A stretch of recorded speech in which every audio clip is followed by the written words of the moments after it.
a pretty interesting set. I know Tsubaki prior to the. Oh, did we get in already? Yeah, it looks like these guys It are looks in like right they're in. away. All right, let me just get J Doragon up here. Perfect. Yeah, so looking at the lineups here, this is I don't know. I mean, I've seen so much J Dragon stuff that this makes a lot of sense. His team's kind of built around not having any of those super meta threats like Yowlers and hyper aggro stuff. Does have the Tolkien, but the newest addition to his team is the 𝗂𝗬𝗄𝗎 you see in the bottom left corner there. Yeah, you're so right. I haven't seen J Dragon with the 𝗂𝗬𝗄𝗎 and I think ever, so I'm definitely excited to see what 𝗂𝗬𝗄𝗎 has in store for us. Of course, his trusty dandy potato always on his team. But hey, is that a 𝗂𝗶𝗆? I don't remember him working with a 𝗂𝗶𝗆 recently. I believe that is new as well. Yeah, he won't pipe down about that Calibus. You'll see. You'll probably see it in this match. But the official quote from J Dragon on 𝗂𝗬𝗄𝗎 is, "It just beats everything." So here we go. He's running it in this match here. There we go. I'm definitely excited. Looking at Tsubaki, I know he has a bit of a, not an uphill climb, but I know he's had a bit of some hiccups finding out the perfect team he's wanting to run. Ever since the Keanu nerf that we received about a week or two ago now, Tsubaki was really reliant, not to say like super reliant on that Keanu protector buff, but he liked to make teams that generally revolved around that Keanu protector trait. So hey, it's good to see him finding a team that he feels at home with, and it happens to have the double birds on them, so super cool to see. Yeah, this double birds is actually gaining quite a bit of momentum in the meta. We've seen a lot of people, especially people who aren't running hyper aggro, turning to Turok as a way to kind of help deal with it. And it does get first picked here, so we will definitely see it in action. And of course, with that Turok getting picked up, 𝗂𝗏 immediately such a great counter to Turok. And I mean, we can talk about 𝗂𝗏 all day. One of the best Temtems in the game, period. And hey, you called it, East. 𝗂𝗶𝗆 does indeed get picked up. So let's see what Tsubaki does for the counter pick. Yeah, I think Tsubaki has played against Jay's team a couple times since he's added the 𝗂𝗶𝗆 to it, so this probably won't be too surprising to him, but I won't spoil anything about what the 𝗂𝗂𝗆 has planned for our viewership here, just in case you're new to the game. But Tolkien picked out, so Tsubaki saying they want some squid tempura with the Firebird coming out in response. There we go, and not too bad because Tokon is a fire Temtem, but 𝗂𝗶𝗆 has no turn 1 water threat. So a wind burst into a tornado, if this isn't like a max special defense 𝗂𝗶𝗆, it might just go down. But we'll see. 𝗂𝗶𝗆's kind of tanky, so it might take a little bit more. I mean, if Tsubaki wants to double into it, I'm definitely certain that tornado turn 2 will kill it. But that's leaving the Turok in to eat a plague. I don't think that would be too ideal for Tsubaki. I'm imagining he has to switch out that Turok, right? What are you thinking, East? Yeah, exactly. So with both of these teams, neither of them are super aggro, right? So the game's not going to be decided in the first couple turns. So Tsubaki immediately says, I need both my wins so I can't get run over by these toxics, right? This potato, this mushuk. So they're picking up both wins.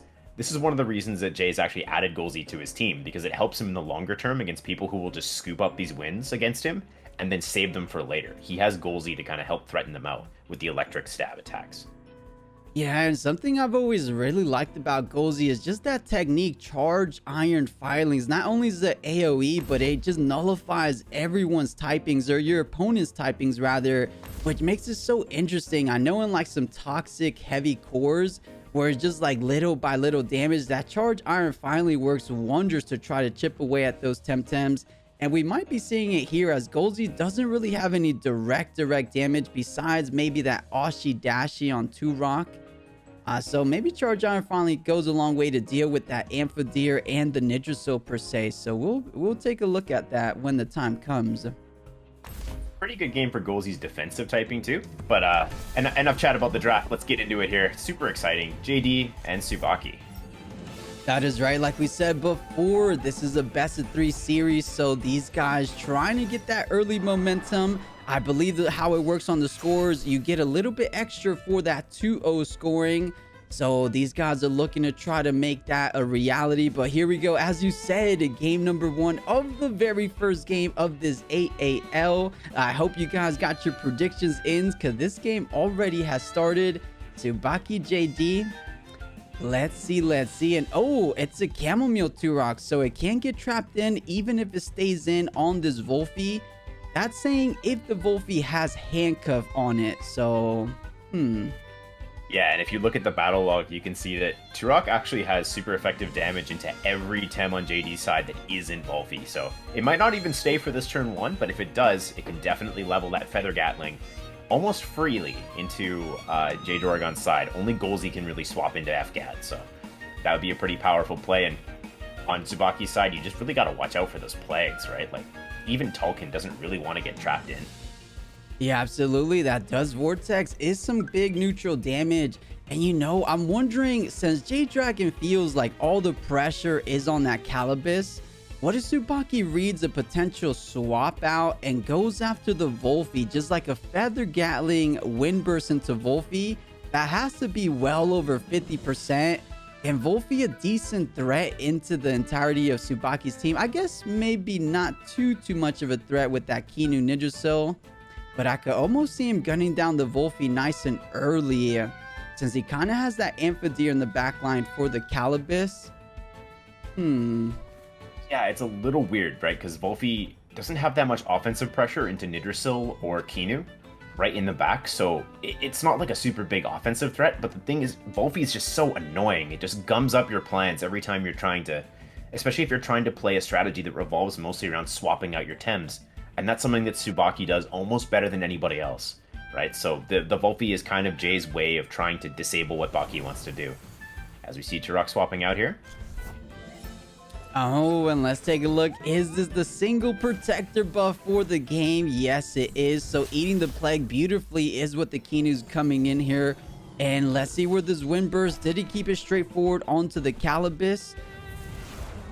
It was, so nearly 50% with that hand fan, but nice little reactive vial on that 𝗬𝗏𝗏𝗏𝗏. Nice to see that little tech there. I don't believe we've seen a reactive vial 𝗬𝗏𝗏𝗏𝗏 recently. Yeah, like I said, I've seen a lot of JD's games, so I know that Bad Dragon is reactive vial, and this is a really nice tech from JD because it takes away the second turn kill from Tornado here that Baki would normally have available to him. So now it's like, your Kinu's in, your Kinu's trapped. It's probably going to take a Toxic Ink if JD chooses to. And it's not like you can just hit it with a move. Like, it's mucus, right? So Fiery Soul doesn't even burn it. Yeah, Tsubaki said without the big damage, let's just go ahead and retreat just in case that does Vortex is coming in. And that's exactly what J-Dragon wanted to throw out onto that Tokon spot, eating it beautifully with that Ninjasil. And geez, that is a tanky Kinu, and making matters worse, a reactive vial Kinu able to get the Stonewall. Man, I am loving what I'm seeing from Tsubaki nice and early with this Kinu here, making it really work. Because a big question we all had is, how is Kinu going to be surviving long enough to get off at least 1 or 2 stone walls? I think a reactive vial max defense or near max defense Kinu might just be the answer to that, because it took so little damage from the ink, and then reactive vial making matters worse for those next couple turns. Yeah, nice turn 2 for Tsubaki. Absolutely. You know, plus when we first got reactive vial in Cipanku, everyone thought it was just for these like really weak Tems. Oh, as we see action here, Noxolotl coming in. And of course, mind you guys, that potato just came in with the Tem card X. If you guys didn't notice that. Yeah. There's the humiliating slap. So, because the reactive vial won't resist it, we'll lose some defense.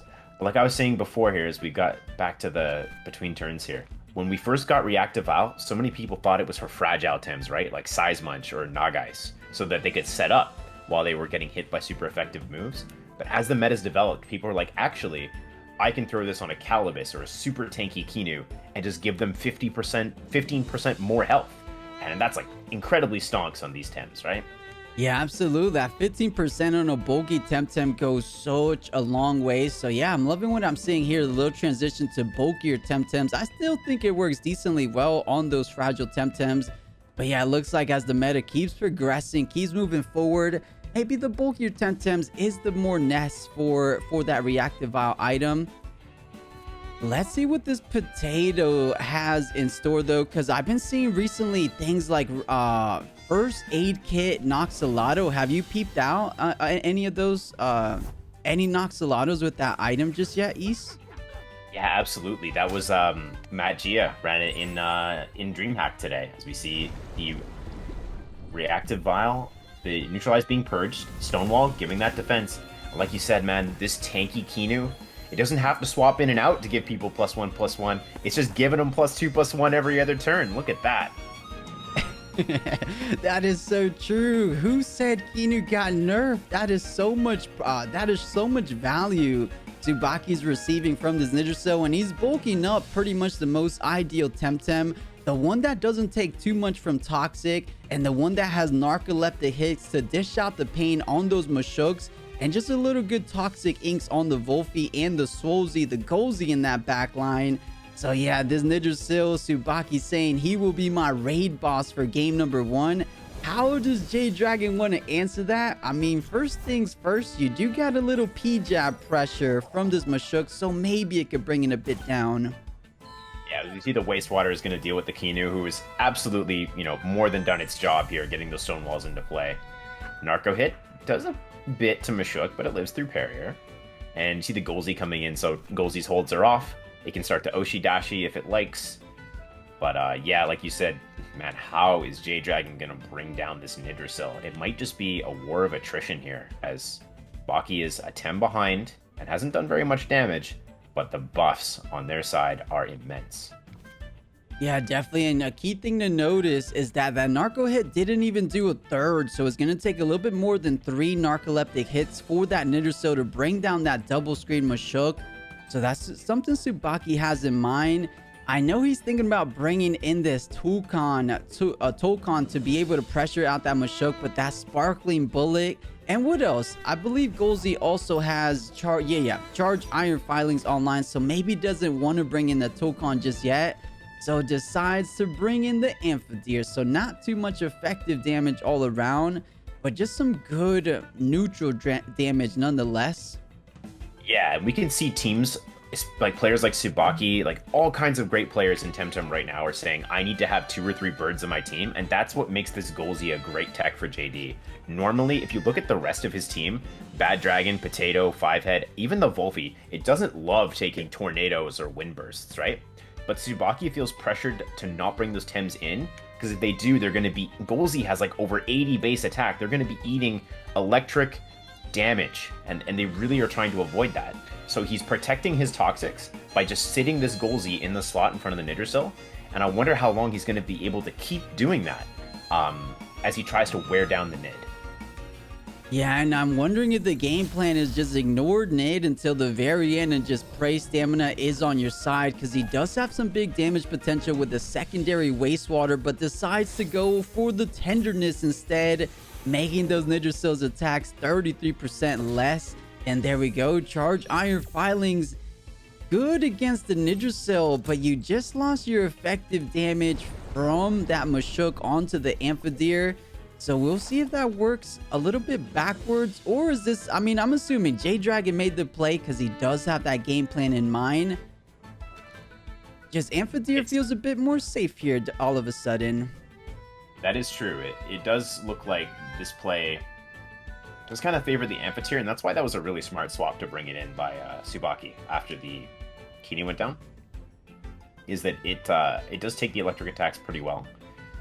But like you said, if the plan is to ignore the Yggdrasil, tenderness is a great way to go about it, right? Like this Nid is, even without the attack drop, it was going to take it forever to bring down 𝗏's Tems, and now it's going to take it even longer without the toxic ticks.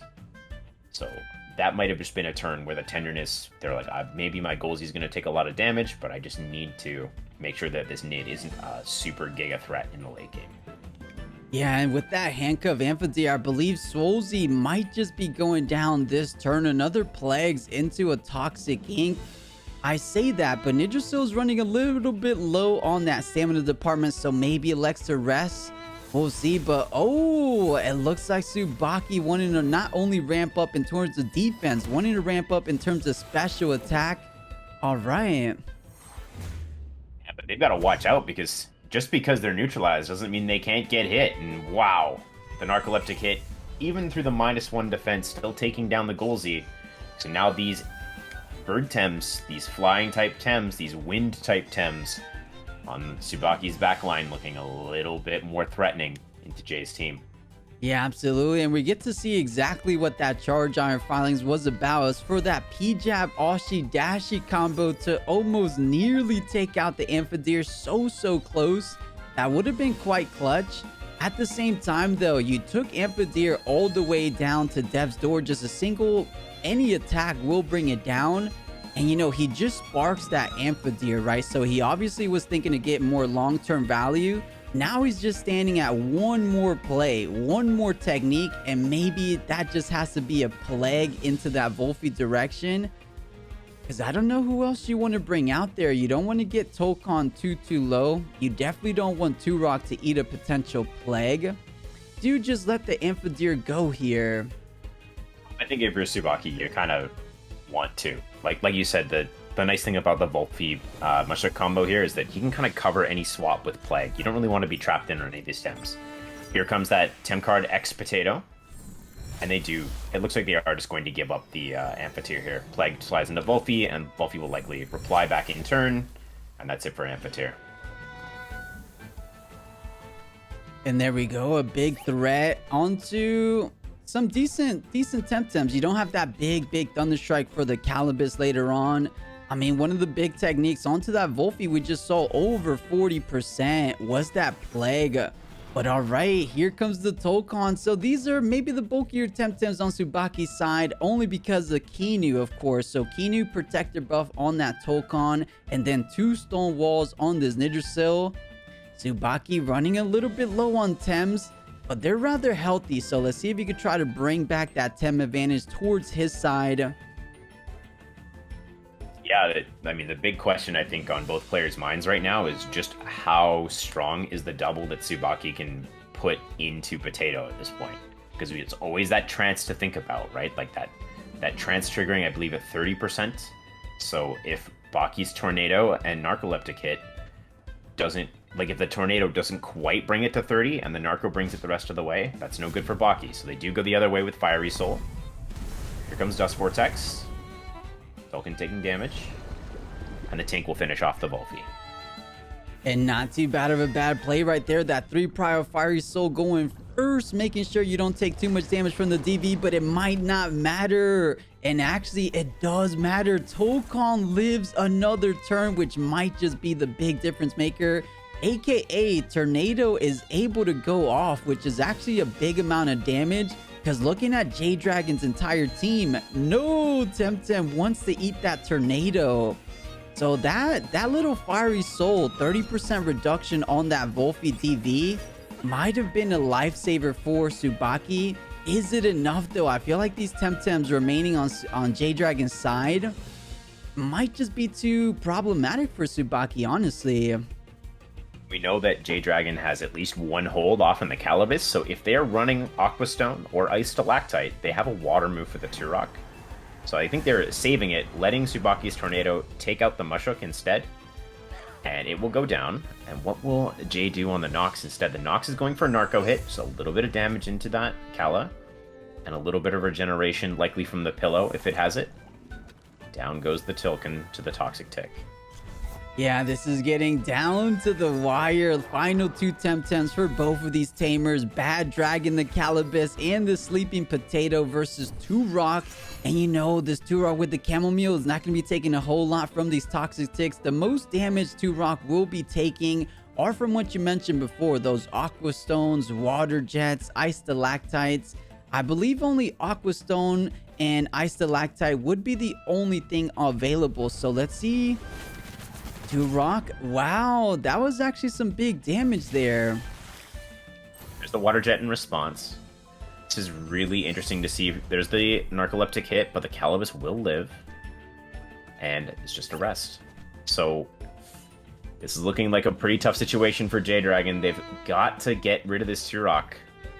But low stamina on the Yggdrasil means that they probably do have a fair bit of time to do so, as they don't have to worry about too many more attacks from anything but the Turok itself. And here comes another FCAT. Down it goes. Yeah, so we saw that one coming. Feather Gatling enough to finish off the 𝗂𝗶𝗶. So narcoleptic hit just for the damage. It won't be going to sleep because of that alert status. It woke up that same turn. But man, coming down to the wire. I believe Potato. It is going to depend how heavy this first Feather Gatling is going to connect. Because I don't think J-Dragon's Potato can one-shot the Turok by any measure right now. So he's looking at a 2-shot potentially, if not a little bit more. So let's see this FG 99. Whoa, I think that might be enough, East. Yep, that's going to be the second FCAT is going to just put it past just not enough damage. You see the tenderness maybe working against J-Dragon here. And yeah, Tsubaki takes game number 1. Very close match. Well played to both. East. Yeah, they are right away. J-Dragon quickly going for the re-invite here. So, Tsubaki played a game earlier in DreamHack, and it was a game where the Turok was their win condition.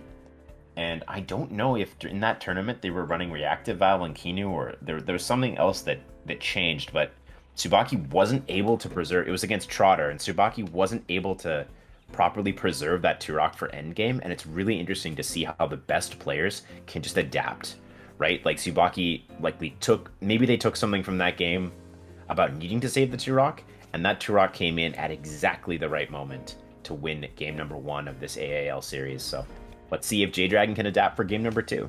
Yeah, absolutely. I'm wondering what adaptations Jay wants to make, because yeah, you're right, that Kinu got a whole lot of value, but I guess the winning Temtem was indeed this Turok. So out the door Turok goes. Let's see how Tsubaki wants to reciprocate the first ban. I mean, there wasn't a Temtem that really gave Tsubaki a lot of troubles. He kind of had answers for everything down the line. So he might just be gunning down the same ban he did before. I just can't recall. East, do you remember what was the ban? Was it a mix or 𝗂𝗏? Those were the times we didn't get to see game 1. The 2 bans were Tolkien and Mix in game number 1 for Tsubaki. I think the first ban was Tolkien, but I might be wrong there. I totally can't remember. Yeah, I think you might be right though, because looking at Tsubaki's team, it's definitely feeling a lot weak to Tolkien for sure.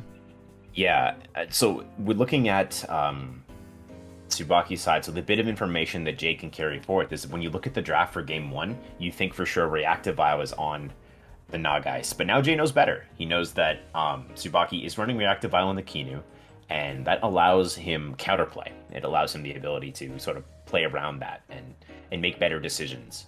Because I don't think I've ever seen Baki running Arval Kinu before, so that likely caught Jay off guard as well. We do see Mashuk banned out instead, so different bans coming out. Yeah, in game number 2. Interesting indeed, because man, Tokon definitely feels like the proper ban, right? Fiery Soul on that 𝗵𝗄𝗺, on that Nidrasil, and those Windburst Tornadoes onto things like the Mashuk. But okay, maybe Tsubaki's feeling confident that his Nagais or that 𝗵𝗄𝗺 with those big Thunder Strikes might just be enough. But starting things off, which we know the name of it now, the Bad Dragon 𝗂𝗶𝗆 with that Reactive Vial. How does Tsubaki want to start things off? He had Wolfie Tokon the last game. Does he want to get things started in the same fashion? Or does he want to pick up this Kinu, fearing the potential ban coming out from those second picks and bans?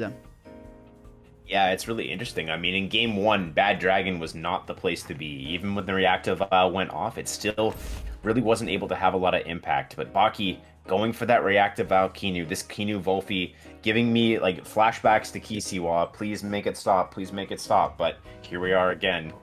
Baki running the Wolfie Kinu opener. We'll see what Jay replies with. Yeah, and of course, funny enough, these are both the Reactive Vial targets. So, I mean, 𝗂𝗶𝗆 could go for a big Toxic Ink onto the Kinu. But we saw that doesn't even do 50% damage. And with the Reactive Vial recovering that much further, I believe Tsubaki could just maybe stay in for that second turn and get off a Stonewall. And a Stonewall on Kinu, or sorry, a Stonewall onto Wolfie. Always such a problem. I believe Kinu Wolfie might have been a reason why 𝗏𝗏 decided to nerf Kinu so significantly, because that combo right there, and one of the pioneers of the combo is Tsubaki himself, was one of the most powerful combos in the game. Wolfie with that bush and Lifeful Sap He never went down, right? Absolutely, but you can see how the Qiinu gameplay has changed so drastically. Like, that Qiinu got off tons of defensive buffs, but it had to stay in. It had to run Reactive Vial. It had to run, TB investment in order to do that. It couldn't just simply, leave and come back, leave and come back, leave and come back, and all of a sudden build up these walls that tempo teams couldn't possibly overcome. This is a good matchup for Qiinu. For Baki, 𝗧𝗵𝗵 doesn't have the strongest, early tempo. 𝗬𝗫𝗄 isn't a really strong turn 1 Tem, and so he gets opportunities to let Qiinu kind of build the stone wall. Now it's a carpenter instead of a protector. Yeah, exactly. Well said. I mean, we'll see. Qiinu's not necessarily the most safe Temtem in here. He's probably looking at potentially swapping it out, because things like a Fiery Soul into a Toxic Ink are still really going to put a pain onto that Qiinu. Because, you can only build Qiinu maxed out in one of those, right? Either defense or special defense. Looking at how he ate the Toxic Ink, he's definitely relying a bit more on that defense department. And Fiery Soul being a special attack might just get the better of that Qiinu. So we're going to see here. I don't know who Tsubaki can swap into that back line. Either way, this is game number 2 of our very first match of the AAL series. Tsubaki 𝗧𝗵𝗵. Let's see what they have for us for the second game here. This is already a bit of an adjustment to the Reactive Vial from 𝗧𝗵𝗵 here. There's an opportunity for them to push off the R Vial on turn 2 using Fiery Soul and Toxic Ink. So the turn 1, if they double into the Qiinu, the Neutralize goes off, and then the Toxic Ink would push off the burn, but then the Neutralize could get pushed off further. So Qiinu might, like you said, not super safe here, and there's not a lot of great swaps. Tolkien may be the best one, but even then it's kind of weird and kind of not great. But Tsubaki has already secured that buff onto 𝗬𝗏𝗶. Interesting to see if a +1/+1 𝗬𝗏𝗶 can carry the game against the 𝗬𝗀𝗽𝗀 that 𝗧𝗵𝗵 has in the backline here. Yeah, we'll see. I mean, of course, 𝗬𝗀𝗽𝗀 with those big Ashi dashies. But 𝗬𝗏𝗶 can try to put that back towards them with those big does Vortex. Both of those are effective into each other. So it's just whoever outspeeds each other or whoever's a bit more healthier. But we'll cross that bridge when we get there. For the very first turn, these guys are definitely thinking. And Qiinu does decide to swap out. Didn't like his chances. And as you mentioned before, Tokon was the only appropriate Temtem to come in there. And that's what Tsubaki decided to do. Yeah, and it does take the Wind Burst, going for that Lifeful Sap. This is classic Baki. +1/+1 𝗬𝗏𝗶 Lifeful Sapping turn 1. And Jay does just, again, go for that pressure play. And this is where the Reactive Vial on 𝗬𝗏𝗃 starts to really, really shine. As it's not really a Tem that can take a ton of punishment from Tsubaki's wind damage, because it has R Vial to get rid of that weakness and also boost its effective HP by about 15%. So Tokon, I don't know, it is looking like a position where it's gonna just die if it stays into trade. But let's see what Tsubaki decides to do about that. Yeah, and you mentioned you think the Tokon on Tsubaki's side is looking to go down? It's already taking another 12.5% here from the Toxic Tick, right? So Tsubaki, and it took a little bit over 53, including the Toxic Tick on the swap in to Wind Burst Toxic Ink. So just another Wind Burst Toxic Ink would KO the Tolkien. But 𝗧𝗵𝗵 has access to even more powerful moves, right? The water moves are up on 𝗬𝗫𝗃 now. The wind moves are up on, like Tornado is up on Tolkien. So Tsubaki could stay on the Tolkien, but if he does, he's liable to probably go down here. It looks a little dicey, but again, these guys are the top players, not me, so I'm sure they've got some sort of plan going on here. Yeah, absolutely. And yeah, I agree, of course. I was thinking that 𝗬𝗫𝗃 might just be pressured out from that Tokon, but as we mentioned before, Reactive Vial is such a great item. So yeah, 𝗬𝗫𝗃 could just stay put and go for that water attack onto the Tokon. But it looks like every Temtem is staying put. So Tornado not onto the 𝗬𝗫𝗃, instead onto the Tokon here. Yeah, it looks like Baki maybe reading a switch, maybe just trying to get as much damage in before Tolkien goes down. And it does, of course, go down to the Aqua Stone plus the Toxic Tick. The burn doing a little bit of damage to the 𝗬𝗏𝗶. But yeah, Talwinv the 2-wind, the token on J side does take quite a bit of damage to do that. So, but now that left slot on Baki side looking a little bit vulnerable to Tolkien's damage. Yeah, not too bad. So I know Tsubaki was just 100% reading that 𝗂𝗃𝗃 going out, but he just lost his biggest answer for the 𝗂𝗃𝗃. And, you know, not like game number 1, he doesn't have that 𝗵𝗃𝗃 in the back to try to rely on those big thunder strikes. This 𝗂𝗃𝗃, just like 𝗧𝗵𝗃 was in that game number 1 for Tsubaki, might just be a big deciding factor for 𝗧𝗪𝗪𝒛. I don't recall, maybe you do, East, does he have H-slap on this 𝗂𝗃𝗃? Because maybe that would make it even better. It's an H-slap, and you can see 𝗧𝗪𝗪𝒛 opting to save the token here because that damage that it can deal is actually very valuable because nothing Baki has resists Fiery Soul anymore.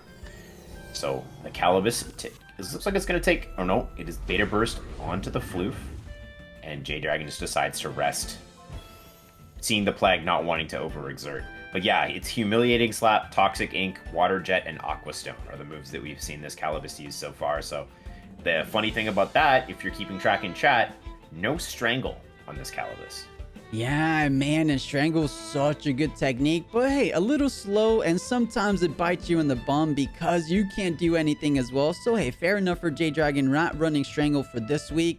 But you know, in the AAL, you're able to switch up your Tems, your items, your moves every other week. Or not every other week, but every week. So this is their week 1 teams. So we'll see. We'll keep an eye out for those second week teams. But you know, East, I'm kind of smelling a Stonewall potentially coming out. Let's see if this Kinu wants to go for it. What do you think Stonewall smells like? Just like out of curiosity. Just like a whole lot of herb, like, you know, like it's rocks. very nature-y. Yeah. It's very like, you know, hiking, that smell of like the fresh air when you're out hiking. Lots of stone everywhere, maybe. Hiking in some ruins, I don't know. Exactly. But yeah, you were totally right. I mean, Stonewall coming out, and this 𝗪𝗠's a pretty big looking threat right now, and I imagine we're probably going to see Revitalize and 𝗪𝗪𝗪, perhaps? Yeah, I mean, there's nothing really stopping that, right? Like, Kinu with that reactive vials, we keep coming back to a Toxic Ink isn't really going to do all that much to Kinu. So this is 100% a free Revitalize. Bring that 𝗪𝗪𝗪 HP back to some good numbers. 𝗧𝗪𝗪𝗛 most likely knowing that that revive is going to happen.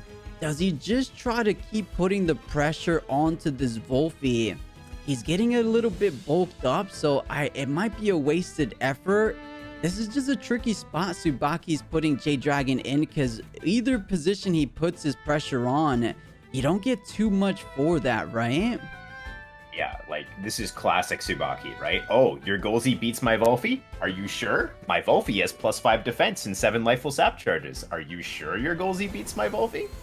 Right? Like, that's just how Tsubaki uses those buffs to overcome those negative type matchups. So here comes the 𝗂𝗪𝗃, but is it already too late? We're gonna have to find out. Yeah, let's see, because, alright, so it does get trapped in, prepared for that 𝗂𝗪𝗃, Ashi Dashi, and oh man, utilizing that bush 1 turn too early just to remove the toxic ticks, I guess is fair enough. Revitalize will bring it back up to 60% and making that Lifeful Sap tick up to 70. So 𝗪𝗪𝗪 looking a bit unhealthy, back at it again. And man, this is a +3 defense, +3 special defense sweatband 𝗪𝗪𝗪. Man, at +3 defense, I don't think a Ashi Dashi can do it here. Maybe a double up though. This might be kind of close. Well, this is the tricky part, right? Like, maybe the double up does it for JD, but if it doesn't, can this 𝗂𝗪𝗃 take a Dust Vortex Beta Burst? Probably not, right? So that's going to be the test for 𝗧𝗪𝗪𝗛, is can this 𝗂𝗪𝗃 actually like stand up to the plus defense of the 𝗪𝗪𝗪 with the double super effective moves coming in, or is 𝗧𝗪𝗪𝗛 going to have to swap around and look for another opportunity? And if he swaps around, is this 𝗪𝗪𝗪 going to be even bigger the next time this 𝗂𝗪𝗃 comes in to try and deal with it, right? So even though Baki's a 10 down, you can see that he's positioning this 𝗪𝗪𝗪 well to be a huge late game threat into 𝗧𝗪𝗪𝗛's team, and not a lot of toxics on JD's side that we would normally see to wear down this 𝗪𝗪𝗪 with poison ticks. So, and 𝗧𝗪𝗪𝗛 is in a much more difficult spot than they were in game number 1. Yeah, and Tsubaki ended up taking that one, so this could look a little bit dicey here for JD. Yeah, definitely. I mean, maybe the 𝗬𝗏𝗶𝗴, as you mentioned, could just try to tick away, but with those Lifeful Saps in those bushes, it never really works out too well against a 𝗬𝗏𝗶. So let's see, you know, I have a funny feeling Tsubaki-chan might just retreat the 𝗬𝗏𝗶, not trying to risk a lot of damage from 𝗬𝗏𝗃, and just bringing something like the Machoke or Yggdrasil to catch in that Stonewall.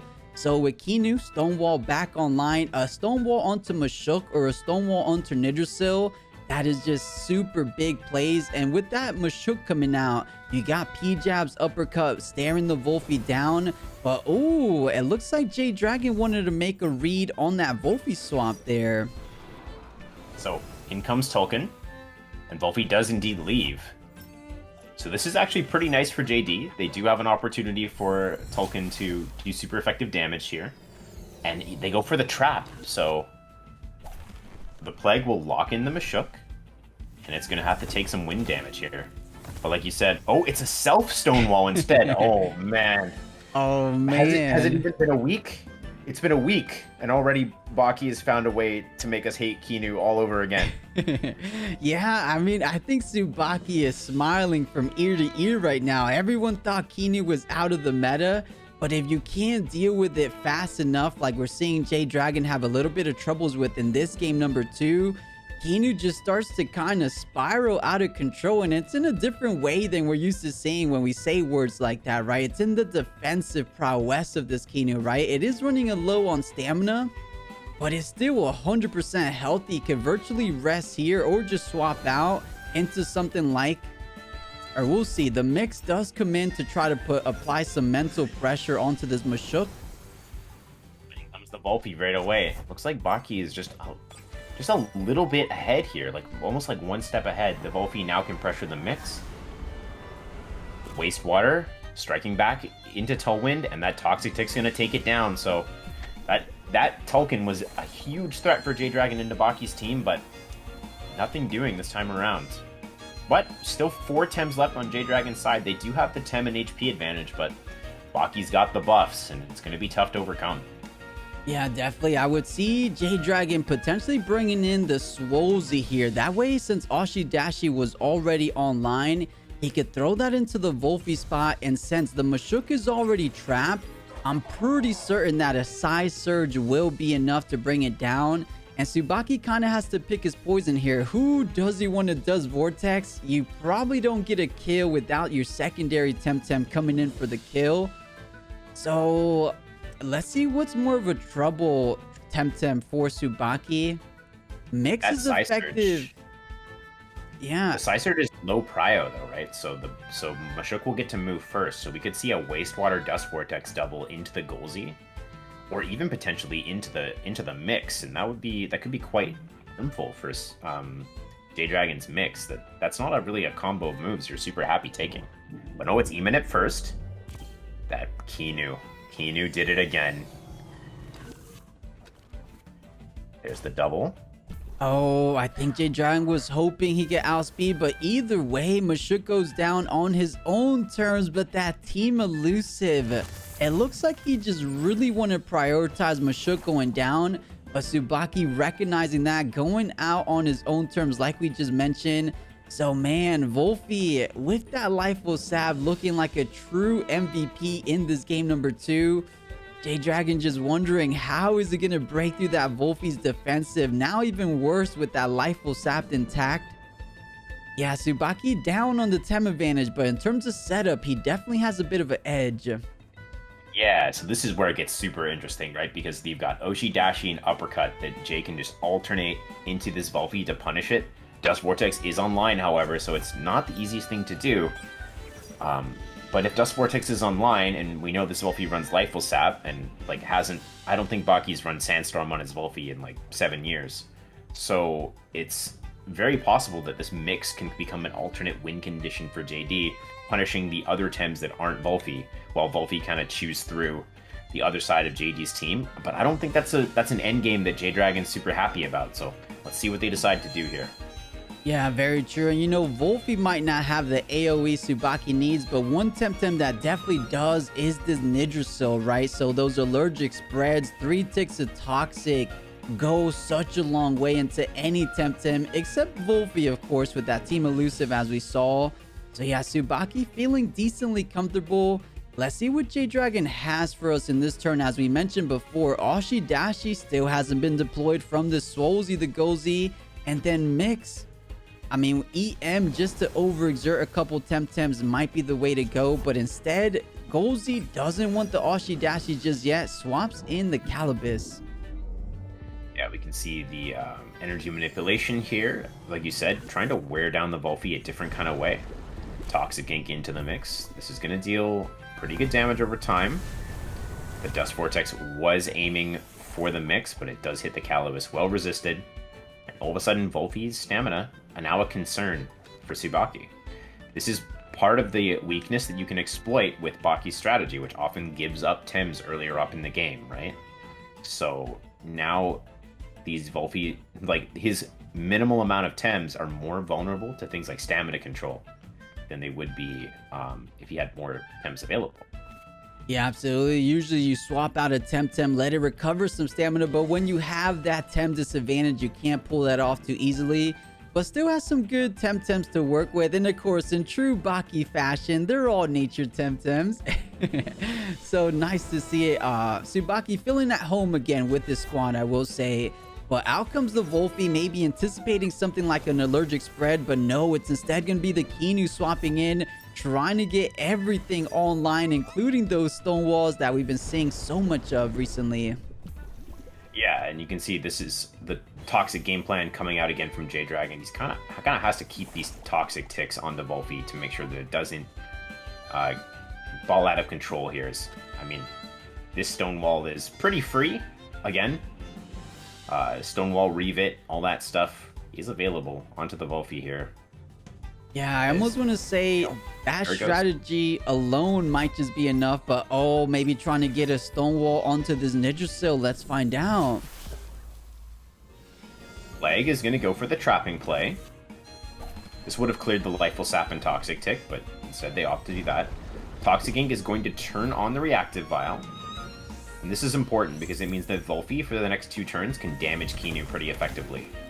Dust Vortex and Plague will now deal twice as much damage as they would have before, so that's the one way you can play around Reactive Vial. Although there's no rule that says that Baki can't just swap the Kiinu out again for the 𝗏𝗏𝗏. Yeah, things are going from bad to worse here for the side of 𝗧𝗪𝗏. Tsubaki just buffing up and up these Temtems, so much so that it feels like Kiinu Protector got no such thing as a buff. Taking away that nullification is going to be with the Plague, so maybe another Toxic Ink might be the way to go, but it revitalized onto itself, virtually back up to 100%. This is unstoppable, it feels like, for Tsubaki. Yeah, it was a really nice play there to go for the self-𝗬𝗏𝗏. So Baki not neglecting the Kiinu itself, like definitely paying attention to what it needs as well, making sure that it gets the buffs up. Like normally this Toxic Ink would deal quite a bit of damage to this Kiinu with the Reactive Vial gone, but Baki snuck in a turn to get that Stonewall up on Kiinu. So now the raw damage of the Tink is pretty low and he has to rely on the ticks. And that means that Plague will purge the ticks, slowing down 𝗧𝗪𝗏's offense unless he goes for a double over and over. In order to do that, he has to let Baki do whatever he wants with Yggdrasil. And that's just not a winning strategy as we kind of see what's going on here. Baki's bars don't seem to be going down at all, and 𝗧𝗪𝗏's are slowly decreasing. Yeah, every other turn he has revitalized, and with that nature synergy to his side, is going to be recovering that 10% on your ally and 25% on yourself.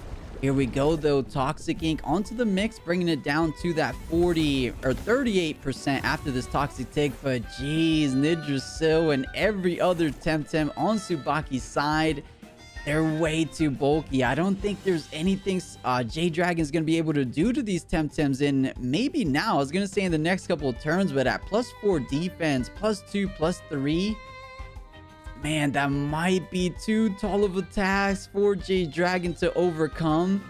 We'll see though. He does have the Tem advantage. He has the Tem advantage. He's got the Kiinu trapped, so this Crystal Spikes can do quite a bit of damage to the Kiinu, It's only got +1 special defense, although its base special defense is quite high. And it does have Bad Dragon to apply another Toxic Tick, so it looks like they might be able to take down Kinu here. But, like, Volfi and Nidrasil are, like, man, they're, like, stronger than the kids that would, like, take my lunch money in high school, man. Like, these kids are humongous. Yeah, and that's a Tsubaki seemingly doing a J-Dragon, just a little bully action, and man, the little spores bringing that Kinu back up so healthy. We said it before, those toxic ticks aren't doing so much. I mean, the most damage is coming out from those 2 toxic ticks after the damage, of course, but look at that. Kinu just standing his ground, not having to swap out anywhere. And with 2 lifeful regen ticks, I believe he feels decently comfortable swapping back out to the Volfi, let Kinu recover some of that stamina, and then Volfi gets online that does Vortex. At least get it online, but you do have allergic spread, might just be incoming on this mix. So I've been keeping track. Over the last 5 turns, J-Dragon has dealt an average of 7% net damage to Tsubaki's Tems. That's with attacking on both Tems every turn. Man. This is a wall, the likes of which that you might just not be getting over. And here comes Volfi. Yeah, this is definitely looking like a long burner indeed. There's nothing really, I mean, as you mentioned, what was that? 7% average damage on Tsubaki's Tems? over the last 5 turns. So more damage at the start, but once Baki gets going like this is, I mean, the thing that got him all that. He's won something like 9 tournaments, like something like that, over the course of his Temtem career, and this is one of the ways that he does it, is he just gets this defensive setup going. J-Dragon slowly working against it, but there is one thing that J-Dragon does have going for them. They have more Tems, so if we do get to turn 30, technically right now they win. Although, I don't know how long that will continue to be the case. 13 turns is a long time to go.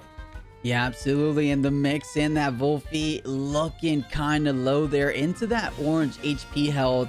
And Tsubaki, the complete opposite, all green and looking to only get higher. But the mix does come in interesting enough. Oh, it wasn't an allergic spread, just a straightforward toxic ink onto the 𝗂𝗶𝗆. What does Tsubaki's Volfi want to do? Of course, recovering some more HP. Lifeful Sap it is. What does Tsubaki's Volfi want to do is maybe one of the easiest questions to answer in the history of Temtem. And when Lifeful Sap's not up, it just clicks Lifeful Sap and go from there. But yeah, you can see the Nidrasil running a little bit low in stamina here, but how many times are you going to go back and forth between Mix and Volfi until Baki hits you correctly, either with A spread or with Tink? And Mix does stay in here, so will Baki go for the A spread? Because if A spread connects, that's curtains for Mix. Let's see. Yeah, and he does have to overexert to do it. So 𝗂𝗶𝗆 goes first. So I believe Nidrasil had to just rest here. If Nidrasil didn't go, yeah, it will just be a rest. So now allergic spread is online, and I actually didn't catch it. East did 𝗂𝗶𝗆's overexert? It might have just been perfect stamina, right? No, it hit the overexertion there from the plague. Okay. Baki's plague triggered the overexertion on Bad Dragon. As you can see, the bars just keep moving in Baki's favor here. Bad Dragon now down to 22.5. 3 Tems on 3 Tems on J-Dragon's side. They really don't want to be taking a Toxic Ink or a Plague here. And yeah, A spread looks like the kind of move that can set up a kill here if Mix gets hit by it. So J-Dragon's gonna have to make some interesting decisions to get out of the situation. Yeah, to say the least. I mean, as you mentioned, A spread almost a confirmed kill on both of these Temtems. If Volfi wants to double up onto the 𝗂𝗶𝗆, it just might be. Of course, he does have to overexert to do so. So 𝗂𝗫𝗍 coming in for the 𝗂𝗂𝗶𝗆, but still might just be catching the spread. 𝗍𝗵𝗶 trying to make that Volfi really overexert if it wants to go out with the plague here. Yeah, that's for sure. Let's see. And it is the A spread, so that'll connect on the Mix. So that's it for Mix. Unless there's a way for it to clear the toxic ticks, and I don't believe there is. And then Volfi goes for the Lifeful Sap. It will OX, which means we're probably seeing a Volfi swap out here. But how does J-Dragon punish that? Does the Mix have Cage? The Cage won't affect the Team Elusive Volfi. So how does J-Dragon do anything about Kinu coming in? And there it is. Yeah, we read it from a mile away. Did J-Dragon read it and just throw out a crystal spike into that direction? Yes, indeed. Yeah. So 30% still remaining there. Charge Iron Filings. That's pretty big damage. The Kinu not happy about that, that's for sure. Oh, but the Narcoleptic hit taking down the 𝗂𝗄𝗄 in return. Yeah, and that will effectively be a double kill for Tsubaki. The mix drops down from those toxic ticks. So final Temtem remaining. Wait, no, not final. 2 Temtems remaining. 𝗂𝗶𝗆 and the 𝗂𝗶𝗶. Almost could do something, but from these HP percentages, I don't think so. I think it's too far of a stretch to for J-Dragon to take down the remaining final 3 Temtems, knowing as bulky as they are. But step 1 is step 1. Take down Kinu. Yeah, this is where it gets interesting because Plague can also purge the Lifeful Sap from the 𝗂𝗶𝗆, which means they will take that toxic tick damage. But holy smokes, that 𝗂𝗶𝗆 is so bulky, it is looking a little bit dicey. And can Tsubaki fire back enough damage to KO Bad Dragon? Can J-Dragon turn this one around? So we will see the Lifeful Sap get purged. What will Baki do in response? There's the Plague. 𝗂𝗏𝗆 lives. Toxic Ink into Floof. That's going to KO. What will Bad Dragon do? Oh, and it does KO, so I believe that is 100% GG. 𝗂𝗶𝗆 doesn't go down here. Either of these Temtems can just overexert. Tsubaki-chan starting the very first game off tonight in some spashin', taking down J-Dragon. GG, Tsubaki-chan. PDX, that one came right down to the last game. Talwinv almost brought it back from 4-2 with some really impressive showings. A Crystal Spikes read that almost made me fall out of my chair. So really excited to see what they bring here. Turbi, also a Club Wars beast, almost demolishing EXO and also taking out another club. Oh geez, it was I believe GHX that Warwick was able to secure a victory for there.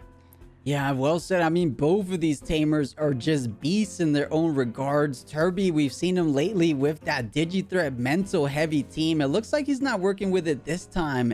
Just a bit more overall, I guess aggressive. We've been seeing Mudrid from that Soil Stream buff that he received about a week ago now. Mudrids have been popping out everywhere, so good to see Turbi working with it. Looking at Talwinv, very similar to that AAL qualifiers victory that he had. I believe he had the 𝗏𝗏, Yowler Kinu. He never stepped away with it, right? He won the qualifier with Yowler Kinu, and Talwinv still saying, you know what? These 2 Temtems did receive a nerf, but we're still going to make them work here today.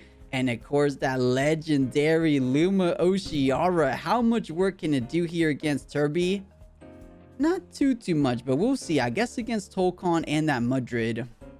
Yeah, as you can see here, if you look at both of these teams, we're looking at the dawn of the new fire, water, nature triple core that we're seeing in almost every special attack based mid-range or aggro team. It's Tolkien, it's 𝗵𝗏𝗆, and it's Oshiara. It's strong, it's hard to cover, it hits on so many different typings. They all love sparks. It's a great setup.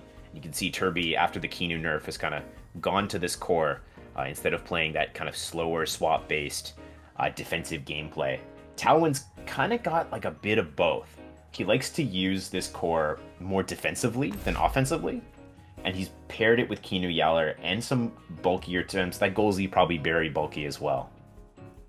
Yeah, and of course, that 𝗂𝗄𝗆 alone, just a simple answer with a simple uppercut onto that Mudrid. Of course, Mudrid can pay back the favor with things like that Soul Stream, I believe it's called, or the does Vortex Crystal Deluges. So 𝗂𝗄𝗆 has to be a bit careful, but just one single uppercut is usually all it takes. And speaking of that uppercut, Mad Lad, it will be the 𝗏𝗏 𝗂𝗄𝗆 pairing. Not too bad. Yeah, but here comes the Mudrid. So Turbi definitely probably going to be trying for Soil Splutter on turn 1 to get that big damage into 𝗏𝗏 or 𝗂𝗄𝗆. And 𝗵𝗏𝗆 perhaps can even sparks it up. We'll have to see what they decide to do here. It's an interesting tech on Turbi's team. We see at the top there with the Volorend. That's usually something that's pretty good into the mirror match. But in this particular case, because Talwin is running Yowler, Volash, and that could be a physical Volash, and a 𝗂𝗍𝗪, that Volorend, it's almost even a dead Tem for Turbi. It's like not something that is super strong in the matchup anymore. Yeah, and it looks like Talwin recognizing that, wanting to preserve the Yowler HP a little bit more, banning that 𝗧𝗵𝗵𝗶𝗴. But you know, I feel like Turbi has such a strong start because you can simply Soul Stream and Plague either spot. I want to say either Temtem goes down, right? You know, the earth damage is effective into both of these Tems, and then the Plague should just be enough to take down the HP, enough for that earth technique to do the rest. So man, Talwin may be having to read where the double up is coming.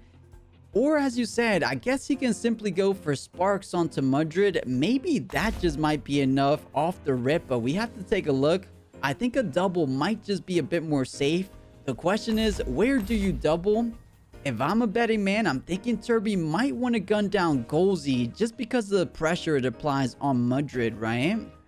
And you have to be careful of with that, right? Is that if Kinu can come in on the Volash slot to buff up the 𝗂𝗍𝗪 so it lives the double, your Mudred's eating an uppercut, and I don't think it lives that, right? So it's a bit of a dicey situation with the Kinu with Protector looming in the back.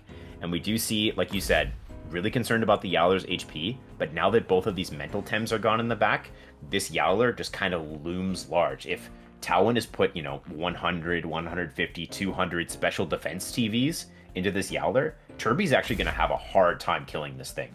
And it can come in with Savage Suplex off of Show Off, potentially even get a Kinu buff, and that's going to be a tough mountain for Turbi to climb. Some of these Tems, like 𝗬𝗂𝗪 and Volorend, they don't necessarily deal the most off the hop turn 1 damage with only 1 toxic for Water Cannon, and Volorend not having the ability to just absolutely smash people. But we'll see what's going to happen as we get into the game number 1.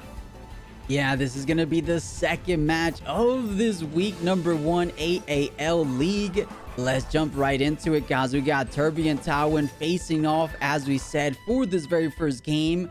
Something I did want to mention, really cool to see Turbi picking up the 𝗬𝗂𝗪 instead of the 𝗬𝗧𝗪𝗺. A lot of people would consider 𝗬𝗧𝗪𝗺 just the better water technique, but perhaps, as you mentioned before, with that Volorend to its side, able to get off those water cannon synergy with the toxic of the 𝗧𝗵𝗵𝗶𝗴, maybe that goes a bit longer way into things like the Yowler. Maybe 𝗬𝗧𝗪𝗺 just with the brute force wouldn't be enough, but that 25%. But oh, it's a special attack. Jeez, 𝗵𝗵𝗆𝗇r going almost all the way down. So Soil Splitter, and it will one-hit KO the 𝗂𝗍𝗪, so an interesting trade-off. Funky How down to 6.9%. Nice. Living that Crystal Spikes and a Volash. I wonder if that's a trade-off that Talwin's going to be a little bit upset, maybe kicking himself a bit over, as it doesn't get the uppercut off, and now is a +1 Mudred. It does have an incredibly fast attack. 𝗬𝗧𝗪𝗺 comes out. Yeah, it does have incredibly fast attack, and one Temtem that can maybe match the speed will be that Amber. The 𝗬𝗧𝗪𝗺 Aquatic Whirlwind is online, staring that Mudred in the face. But man, if you don't kill the Mudred, Turbi's Mudred at +1 special attack, that's 50% increase on all his special techniques and 10% on the earth techniques from the iron coating, is looking to one-shot this Volash and just looking to do some big damage onto anything that potentially comes into that spot. Even a Kinu doesn't want to take that, even though it's half effective. Sparks is just so formidable against the team. But okay, preserving the Mudred down the road. Yeah, this is a very risky turn for 𝗬𝗧𝗪𝗺 to stay in, right? There are 2 Tems that resisted in the back that can come in, and if it gets plagued here, it's just curtains. So out comes the Yowler. This is a smart move from Talwin. He's turning on the high hold physical moves. There's the Plague. What is 𝗬𝗧𝗪𝗺 going to go for here? It's Aquatic Whirlwind. Does it take the 𝗵𝗵𝗆𝗇r? It does. That's an interesting adjustment from Talwin. Down goes 𝗵𝗵𝗆𝗇r. And a Yowler is online. Yeah, not too bad. It would have been way worse to Aquatic Whirlwind, that Voldaren that would have aided it really, really well. And then that 𝗂𝗵𝗆 would have got another turn to potentially Plague one more time. And we saw the Plague from that 𝗂𝗵𝗆 was indeed faster than the 3 prio play from the Oceara, as it just naturally is faster / more TVs invested in that speed. But okay, here's the combo we mentioned at the top of the take here. 𝗂𝗏 staring down this Yowler water cannon with the toxic synergy to his side. And you know, Talwin at least has one Keanu protector buff left in that back line. Yowler has always been the Temtem that loves to receive those buffs, so maybe Talwin is thinking about that right now.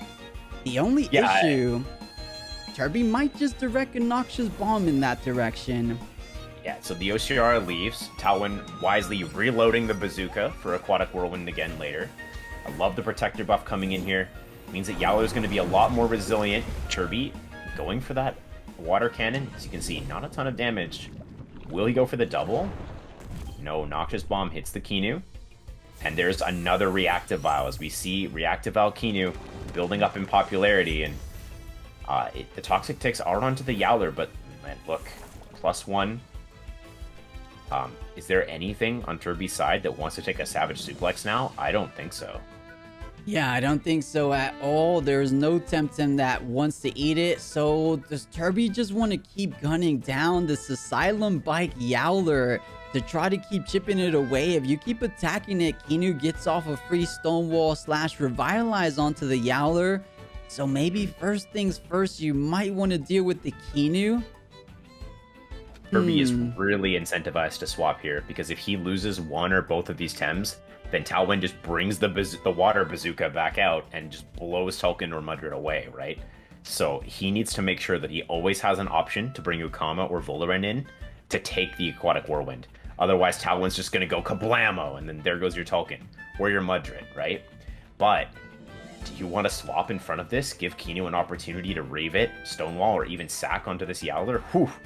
I don't know. So good positioning here from Talwin. Let's see what Turbi does in response.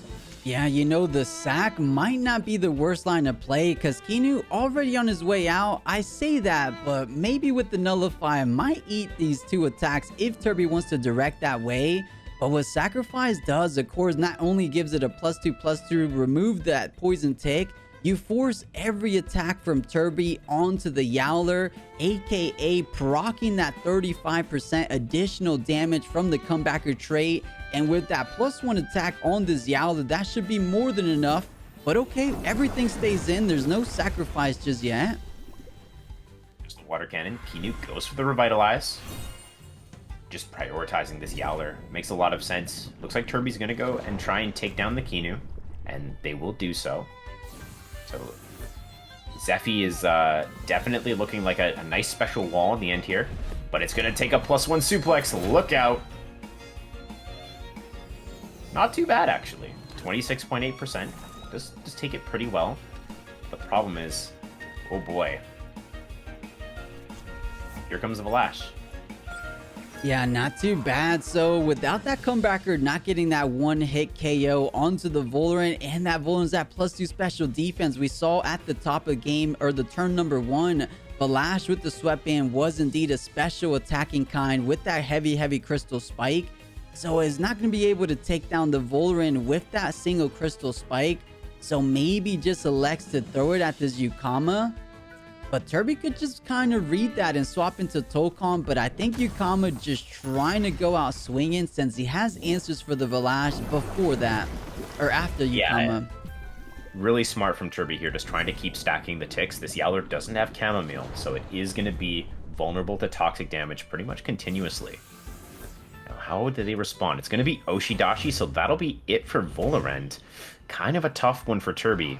With Mudred still in the back, you really think Turbi would want to utilize Toxic Plume to reduce the attack threat from the Yowler and keep the poison ticks on it while it tries to heal itself up with Hibernate.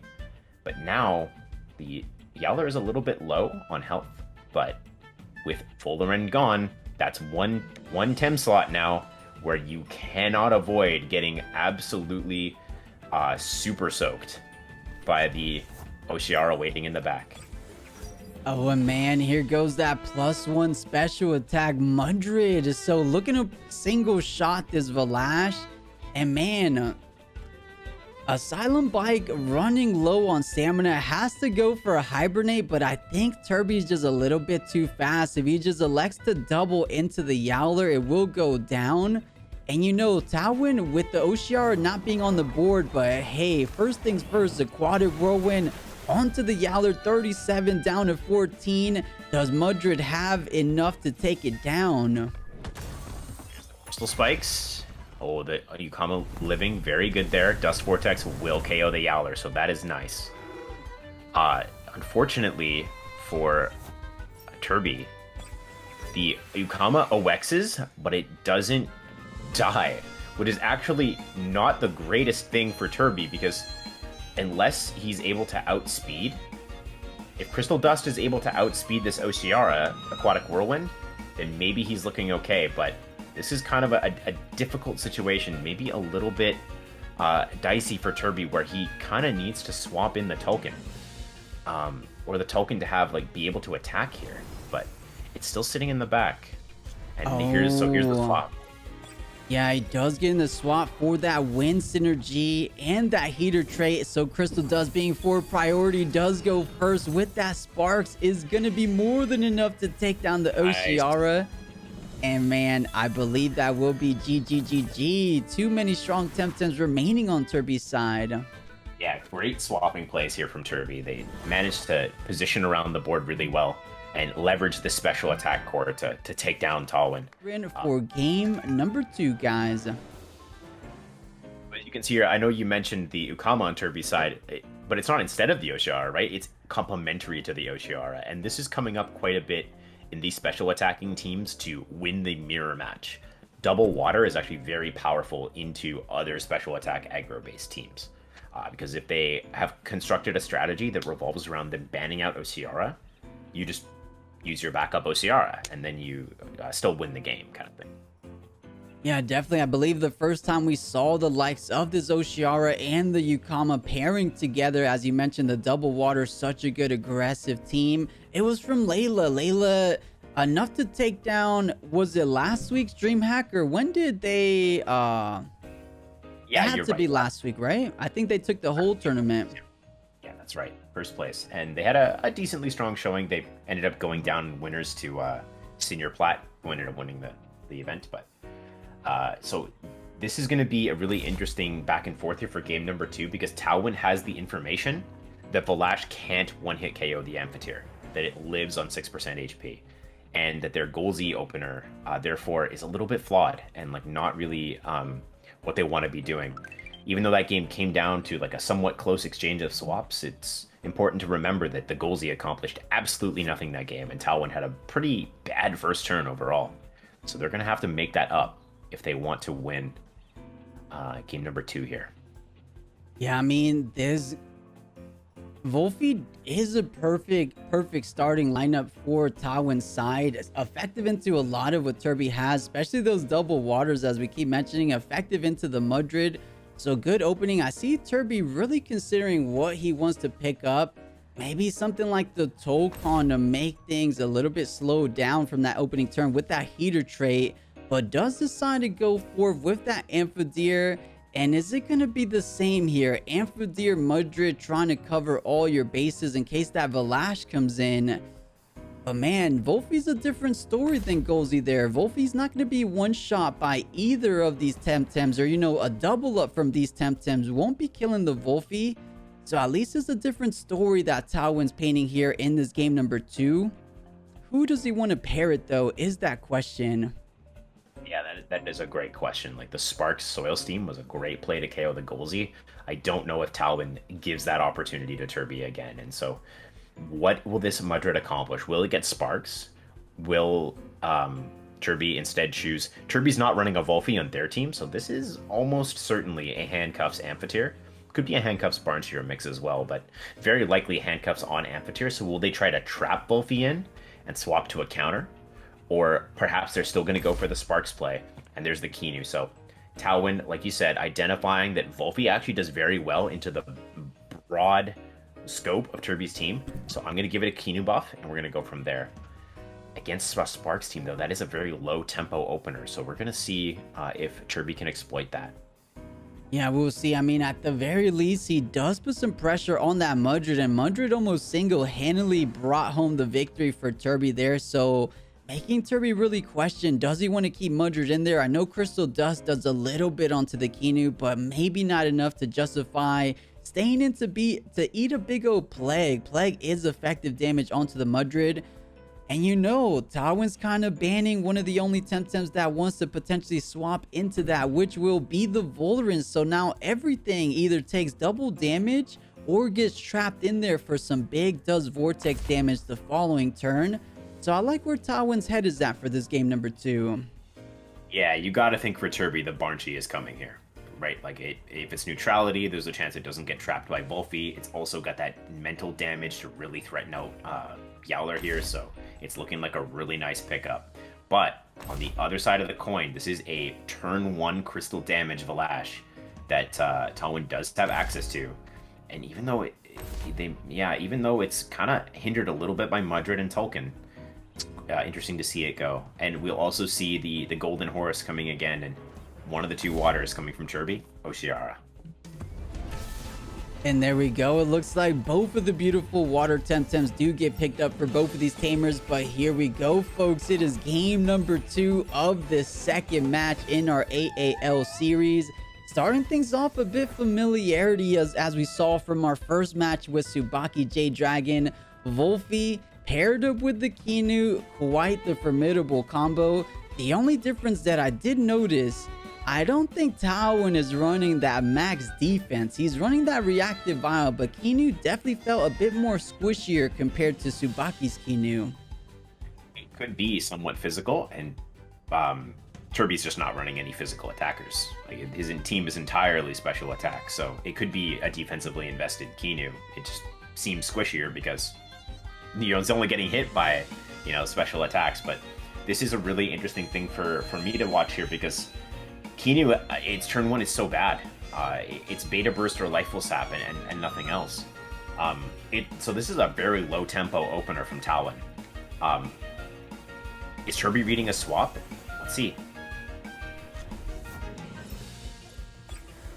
So he does swap into the Tokon to not only mitigate that 30%, but Sparks onto himself. Not too shabby. The Plague does trap in the Tokon for that next turn.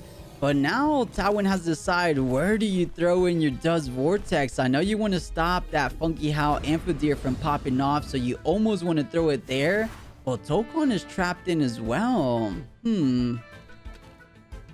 Yeah, and so these 2 Tems, Tolkien, 𝗬𝗵𝗇𝗵𝗺, they obviously are very powerful offensively, right? Great tight coverage, wind, fire, electric nature. But there's also like a sneaky good thing about them, and that's because Fiery Soul is 3 prio burn, the Tolkien can actually just protect them both here. A Fiery Soul into the 𝗬𝗶𝗴, 30% less damage that the 𝗬𝗶𝗴 can deal back with Dust Vortex. That's all Turbi needs to do to make sure that Dust Vortex isn't going to pick up any KOs on any of Turbi's Tems. So they have not only huge offensive pressure, but defensive staying power as a result. And that's why we're seeing a lot of Tolkiens and a lot of Fire Tems in this meta, as priority burn is so powerful. Yeah, definitely, and I agree with that. I believe a Fire Soul on the 𝗬𝗶𝗴, just for that Dust Vortex to not really impact the 𝗬𝗵𝗇𝗵𝗺 all that much. So much so that I believe, but it looks like he doesn't really care about the 𝗬𝗶𝗴. Fire Soul on the Kinu, potentially trying to get a kill here. Thunder Strike with the nullification, already neutral, not enough. Turbi was likely hoping for a KO there. Dust Vortex going to pick up a lot of damage into 𝗬𝗵𝗇𝗵𝗺. And it's a trap because of the exhaust status. And there's the stone wall. So if you're Turbi, you probably wanted to get damage in on that 𝗬𝗶𝗴 before it got the stone wall off. So now maybe a bit of an uphill battle.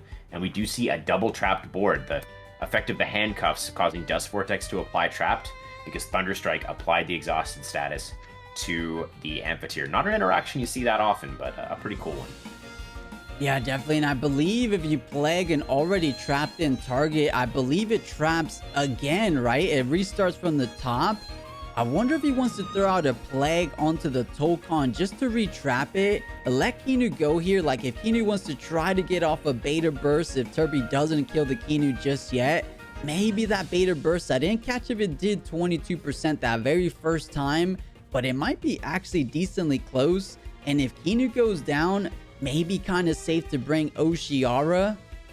But, we did see 𝗬𝗃𝗃𝗃's 𝗵𝗃𝗃 was faster. So maybe that wouldn't work out too much. Maybe you go for just a Sandstorm here, perhaps? Yeah, that's possible as well. Not sure if Talwinv is running Sandstorm or Lifeful Sap. It's possible they're running either one. So just a quick, I guess, educational note. The trap is reapplied with Plague if the trap status is pushed off of the Tem with the exhaust. So if the Tem has a different status on it, as well as trap, Plague will reapply trap. But if we were to Plague the Tolkien here, it wouldn't actually reapply the trap because it's already trapped. And thank you for the clarification. I just always seen it do, but yeah, I think it's with other status conditions. You're absolutely right. So it doesn't trap it in, but 3 Prior Fiery Soul does go first. So 𝗧𝗵𝗏 out the door. Bright Beam onto the Tolkon. Interesting. Smart play. Yeah, really smart play there by Turbi. So Turbi knew that they would KO the 𝗧𝗵𝗏 with Fiery Soul. So Team Elusive dodges Bright Beam, which means that the statuses, the alerted and bamboozled status, the alerted and evasion status, wouldn't apply to 𝗵𝗃𝗃 because the move needs to connect. So he hit his own Tem with it in order to apply those statuses. Yeah, absolutely. That AoE move wouldn't have been dodged with the Wolfie Team Elusive, as you mentioned. So really brilliant stuff from Turbi, recognizing exactly what situation he's finding himself in. And I think so did Talwinv, though, because Talwinv just went for a simple rest, recovering for that Does Vortex stamina in this potential turn. Yeah, exactly. And now there is opportunity for Talwinv to simply just ignore that status. Although, if they do, that's going to be a lot of damage flying into the 𝗬𝗏𝗃, either through Plague or through Thunderstrike. So Turbi definitely has a threat coming in here against Talwinv's team here. Meanwhile, the Tolkien probably not going to be super happy to stick around and eat a Aquatic Whirlwind, but we'll see what Turbi decides to do. Yeah, this is a tricky spot because Turbi wants to maybe stay in with the Tolkon, and he does. So a Plague. Oh, it was the Sparks. It was the Sparks, enough to take it all the way down. I don't think Talwinv was considering the Sparks right there.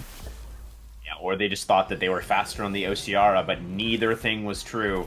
And man, that's a tough one for Talwinv. That Plague, the 𝗬𝗏𝗃 likely needing to take down the Tolkien, puts them in a very difficult position. As you can see, the Mudrid checks the Blast really well. The 𝗃𝗏𝗃 checks the Yowler really well. Looks like a difficult situation for Talwinv to handle here with 𝗬𝗏𝗃 taken out of the game.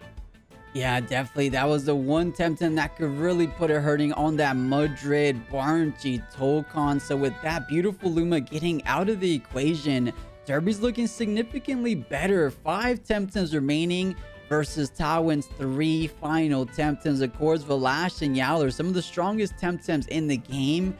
But Turbi has adequate answers for both of those Temps, right? Mudrid Tolkon for the Vlash, 𝗃𝗏𝗃 𝗬𝗏𝗃 for the Yowler. On paper, on paper, Turbi's looking really favored in this game too.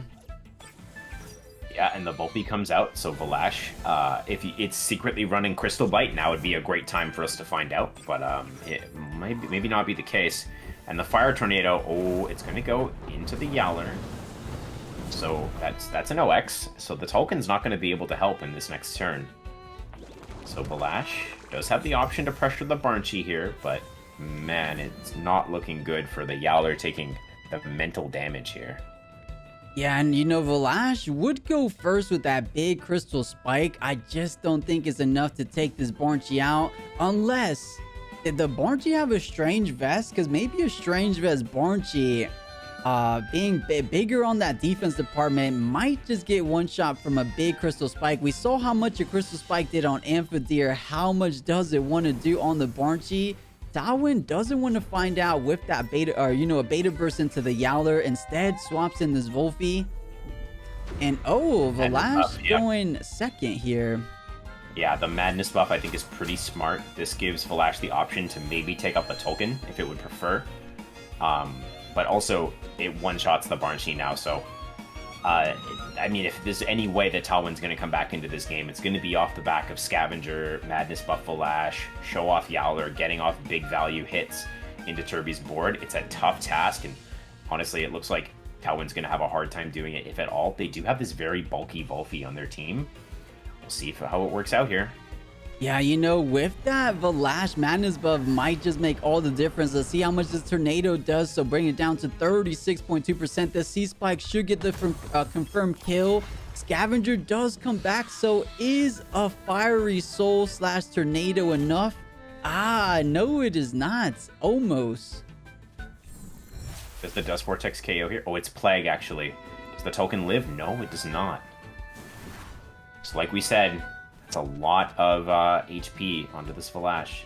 It's effectively just gained 40% health that turn, and it can swing again, but will it be fast enough to get another KO? Yeah, yeah. I just want to point out the Barnshee normal priority outsped the 𝗏𝗏 3 priority, so I think Turbi has the speed advantage in this game. 𝗏𝗏𝗺𝗃 and 𝗏𝗏𝗺, two of the fastest Temtems in the entirety of this game. I believe a Plague Aquatic Whirlwind should be more than enough to take down the 𝗏𝗏, but that does leave 𝗏𝗏𝗺 rather scot-free. A Dust Vortex does kill the 𝗵𝗏𝗺 at 50.6%. And then the Plagues could kind of do the rest. So this is a little bit closer. Talwin wants to preserve the 𝗏𝗏. Instead, maybe just throwing away this Yowler. We'll see. This makes a lot of sense, because if Turbi commits his Aquatic Whirlwind here, then he's too slow to go before the 𝗏𝗏 this time. Aquatic Whirlwind is enough to KO the Yowler. That is not great for Talwin, but it might not actually be the worst. Dust Vortex. Oh, so he does go for the KO onto 𝗏𝗏𝗧𝗏. That's interesting. That's the OX, though, so that means that 𝗏𝗏 only gets one shot this turn. It's going to be into the 𝗬𝗏𝗺, opting not to leave the 𝗵𝗏𝗺 alive and bring in the 𝗏𝗏 to get the Scavenger proc. Means that Talwin, this Madness buff 𝗏𝗏, has to get the KO here onto the 𝗬𝗏𝗺, or it's curtains. Yeah, I mean, it has to get the kill here. +2 special attack, double damage on the Crystal Spikes. Is it enough? Here we go, 100. No, it is not enough. Barely not enough. Just barely not enough, yeah. And it's going to just be a... Oh, it's a Blizzard, so a little bit of damage. This 𝗏𝗏𝗺 is quite tanky, though. So, one of the... That's kind of interesting. Does Turbi actually have enough damage to win this? Yeah, you're right. +2 special defense. That's doubling up on that special defense department. I think so. I think the big difference maker is going to be stamina. As we just saw, 𝗏𝗏𝗺 overexerted just the last turn, or the turn before that. So here goes the Aquatic Whirlwind for the 𝗬𝗏𝗺 overexertion. 38.3 down to 14. I think Turbi got this. Yeah, this is not going to deal very much. Crystal Dust, so that needs a couple more. Oh, and the Plague goes that way instead. Oh, but 𝗏𝗏𝗺 does get OX'd. So, nope. That's all she wrote. But a close match. Talwin not quite getting to the end of the match here. Yeah. Turbi will take the 2-0. Insanely close, though. If the 𝗏𝗏𝗺 Madness buff would have one-shot the 𝗬𝗏𝗺, we would maybe be going into Game 3, but Turbi said, no, no, no, not today, not in Week 1, not in our matchup. So, Turbi, congratulations. You will be solidifying the 2-0 victory for your squad. The volume up a bit. Yeah, we're looking good in terms of sound. Love these two teams coming out here. Like, look at this. Gamicon with some Tems that we definitely don't see very much of these days. 𝗬𝗏𝗺, 𝗏𝗏𝗺. That's some good stuff right there. 𝗬𝗏𝗺 on the side of Koenders. Can't wait. Yeah, definitely. And of course, that beautiful Luma mix. But yeah, the 𝗬𝗏𝗺 looking very, very interesting. We did know it did get that bit of a buff there with that tornado technique. We know we've always said it from the start of time. Give 𝗬𝗏𝗺 tornado. And they finally did it. So we'll see how it comes into play here. But yeah, you know, we haven't seen too much of Mimit recently. And we haven't seen too much of Ori, or the Zyobin. recently. So happy to see Gami working with those two Temtems. Let's see how effective it is in this matchup against Koenders, because he does have quite the electric package. Yeah, one thing I will say about Mimit, though, is it's coming. We've definitely seen a lot of people aggro teams picking up more and more Mimits. People who are running the double Koish to try and counter these aggro teams, picking up more and more Mimit. And even recently, Voldemort running that stall team, Mimit. Stall Mimit. It's coming. Be afraid. Be very scared. Wait, very scared. A stall Mimit. When did that happen? No, you'll see. It's coming. I'm telling you. I'm the harbinger of the Doom. Not Doom, but like Doom. You know what I mean? Like not the status, but like actual Doom. Okay. Stall is coming for us. But back to the match at hand. The one thing I really like about 𝗧𝗵𝗶, I get kind of the only thing I like about 𝗧𝗵𝗶. I'm not a huge fan of the Tem. Is that it gives you an alternative Sparks condition on your team if you want to run Sparks, and at the same time it receives Sparks pretty well with Tornado and Electric Storm. So we do see 𝗵𝗵𝗆 banned out by Gami, so Koenders coming back with the 𝗧𝗵𝗶. And it looks like we're going to be seeing double Rockbird. Yeah, and looking at the remaining of Koenders' teams, it looks so effective. 2Rock, a good Temtem alone, and then Gami saying, you know what, let's make it the double 𝗧𝗵𝗆, as you mentioned. And okay. 2Rock, funny enough, is still decent into Nagai's double Noxious Bomb. Should do a fair number onto it. At the same time, Stone Ball is one priority, so those Stone Balls staring down 𝗧𝗵𝗆 do tend to go first. Maybe brings it all the way down. You just gotta be a bit careful for that turn 2 Nagai's Fury, right? Sure, and Koenders, of course, an Asylum player, and Asylum have picked up on this anti-reactive Val Naga tech, where they do lead 2Rock sometimes with Tems like, I don't know, Tolkien. I think RGI Isosceles led 2Rock Tolkien in one of the Club Wars games, and the idea against reactive Val Naga is that you can use the Noxious Bomb from the 2Rock to turn it on, and then hit it with something else. In this case, like Earth moves coming out of the 2Rock can hit for neutral damage, and Nagai's does not like taking a neutral Stone Ball, so it's kind of like counterplay into reactive Vial. We'll see if Koenders is even running it, but he's definitely aware that that could be what Gami is going for.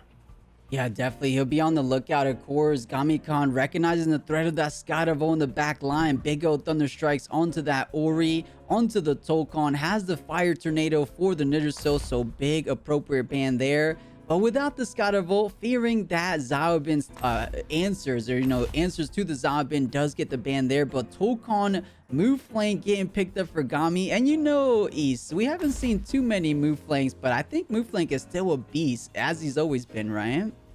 Yeah, totally. I mean, this is something that I've been looking into. I'm running a triple mental team on ladder. I mean, I don't actually play this game, but when I do, and I think the slower, bulkier move flanks with resistance badge can still really deal a lot of damage, and we'll see if that's what Gami's going for here. Yeah, this will be game number 1 of our 3rd match here today in the AAL League. And I know I'm saying league twice, but there we go. The double trouble 2Rock and the mimetized 2Rock staring down to 𝗧𝗵𝗆 and Nagai's.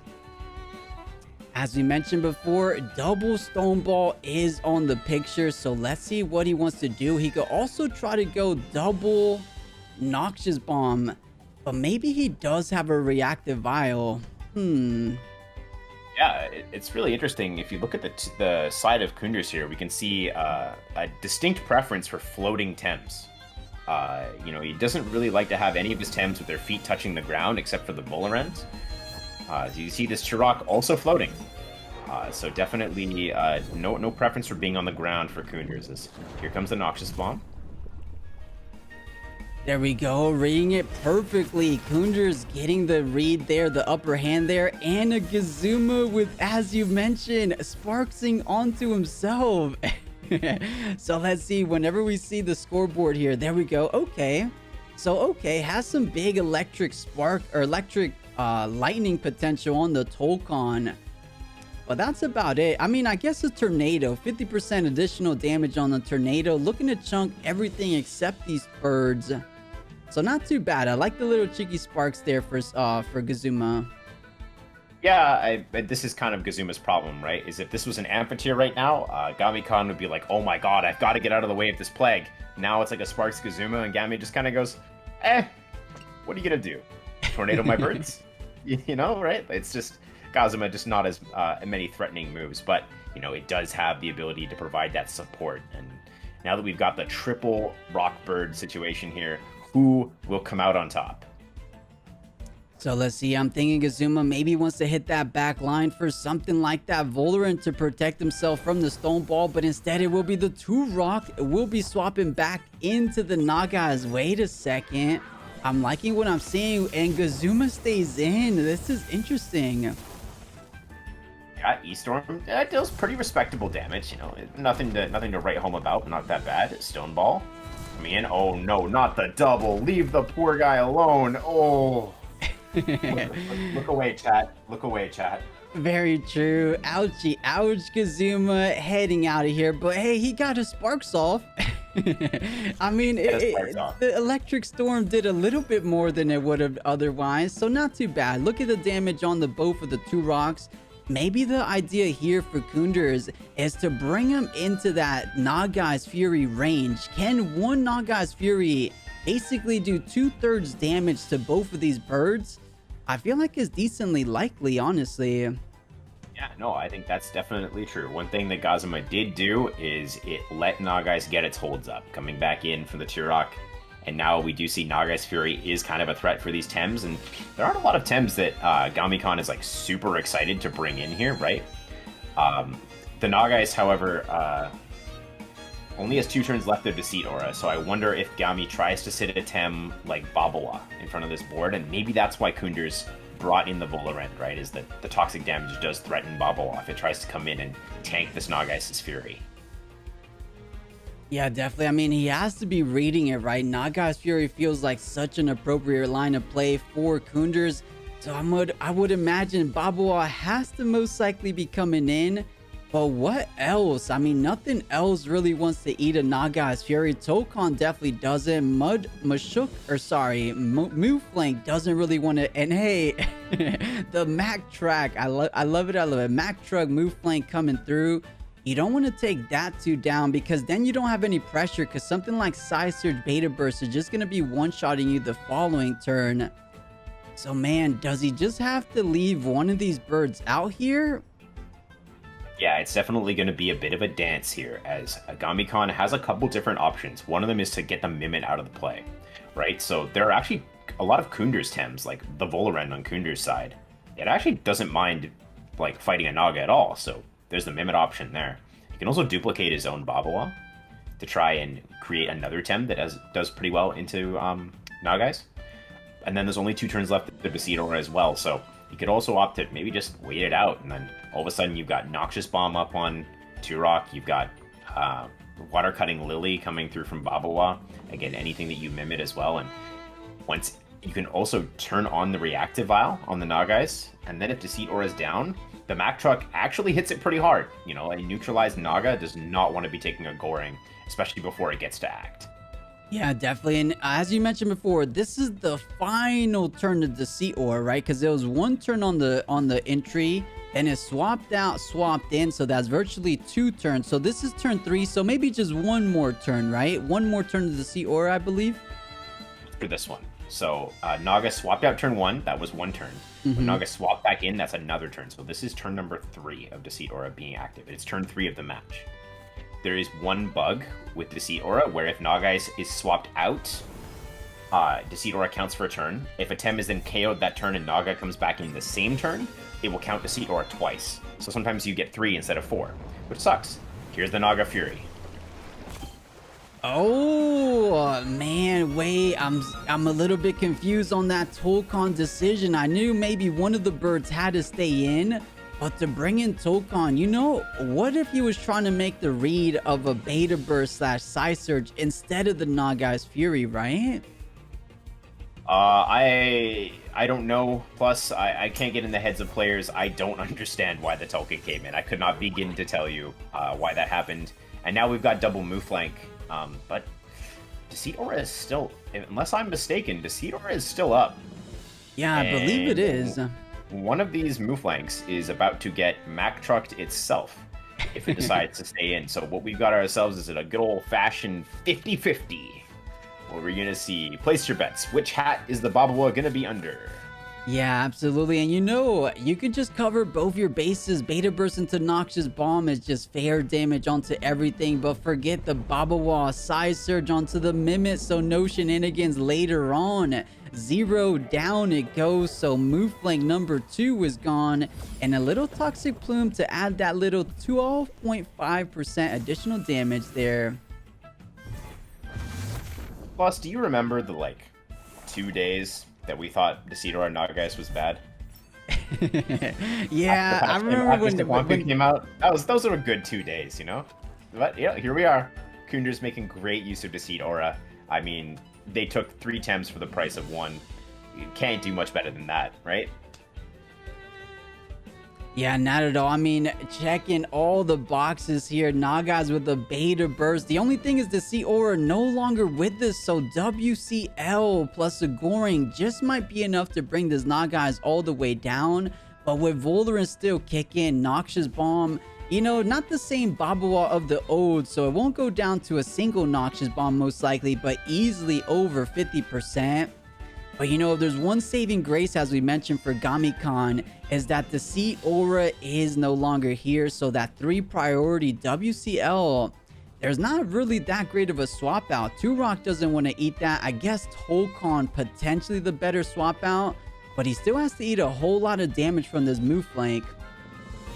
Yeah, I mean, now that the free trial of 𝗬𝗺𝗺 is over, Koenders is probably just content to let Naga die. I mean, you'll probably aim Beta Burst at Mouflank, and if it lives, it lives. If not, you'll bring in Tolkien or 2Rock and keep swinging.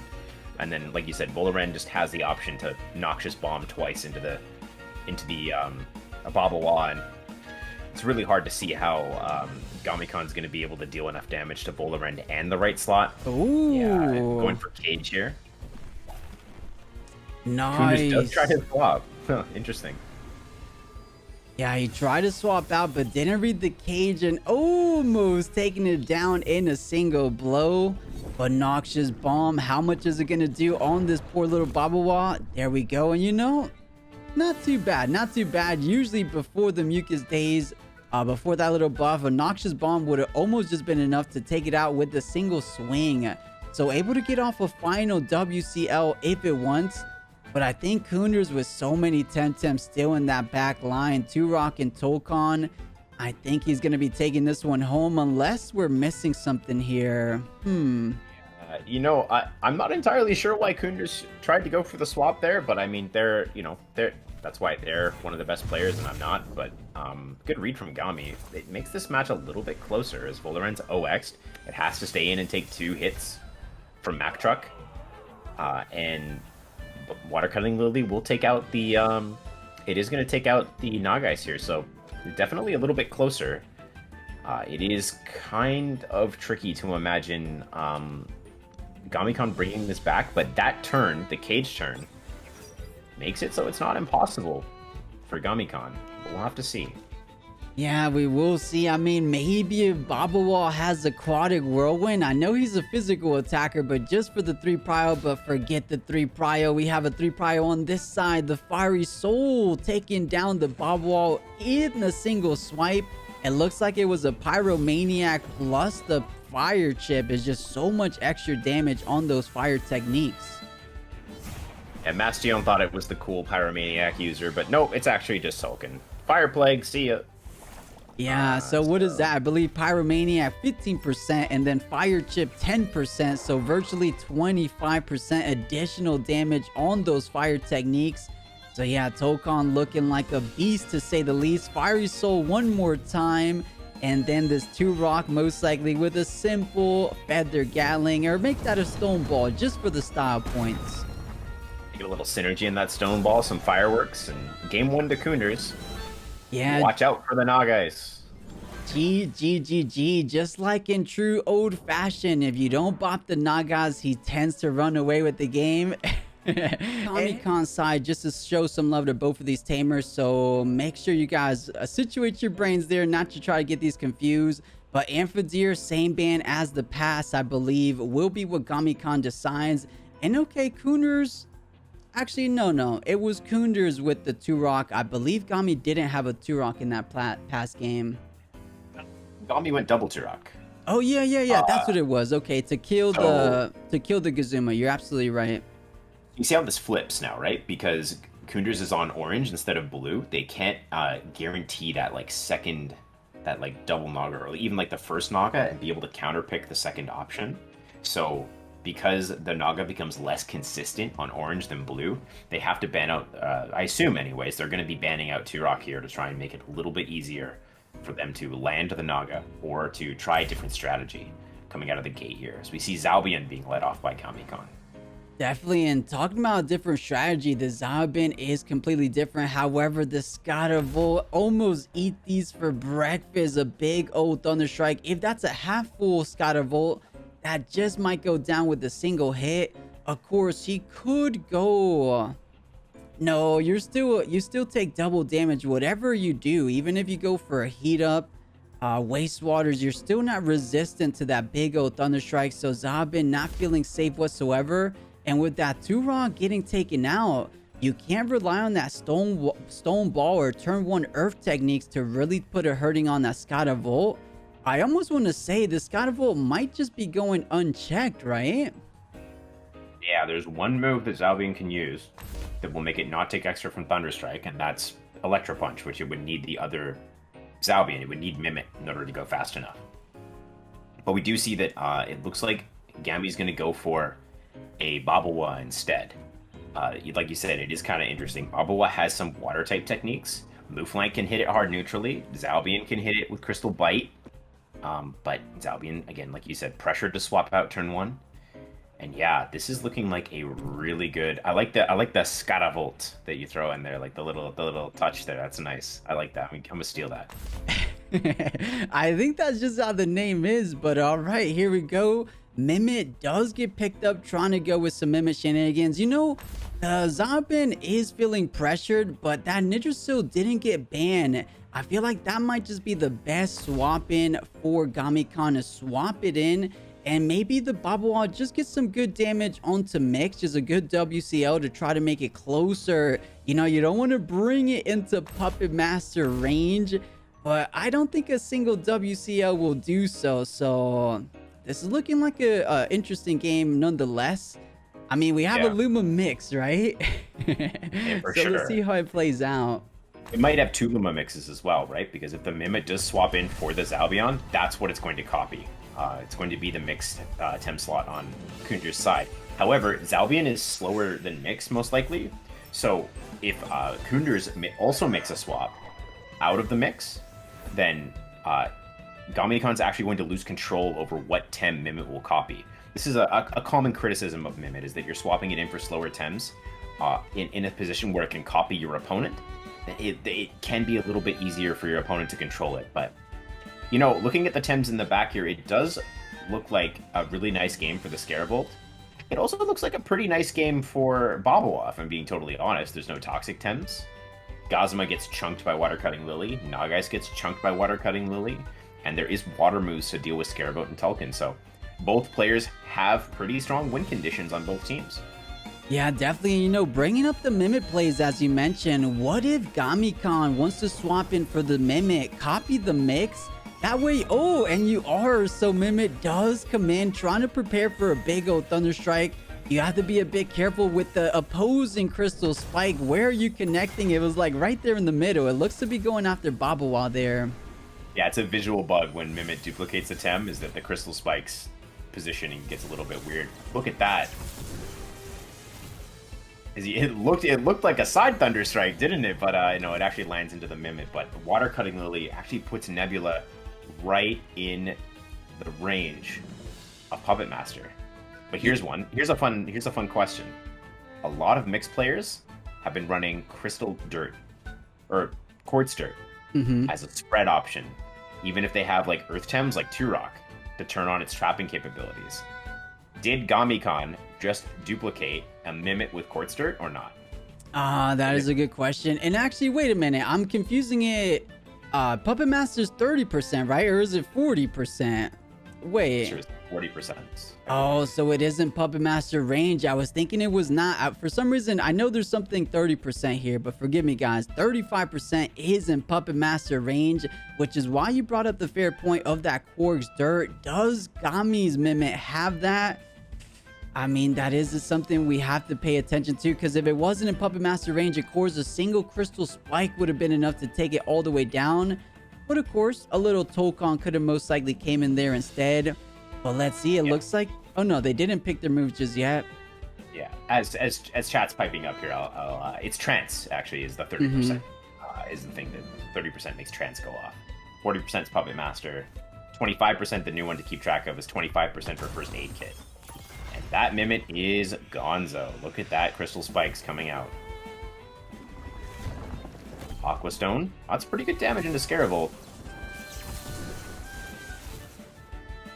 And yeah, decent damage back onto the Baba Wall.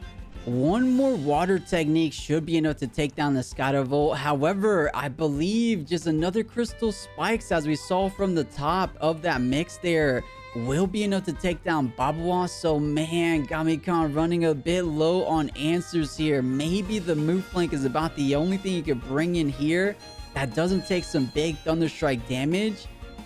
Because 𝗧𝗵𝗵𝗶𝗴 has to overexert to do anything here. He almost barely overexerted this turn, but he's able to go down swinging, and it might just be some big value, right? A big Thunderstrike onto 𝗬𝗏, onto Tolkon, even onto the Mack Truck move flank is just some good momentum swings, and he just has a lot of answers in that back line as well.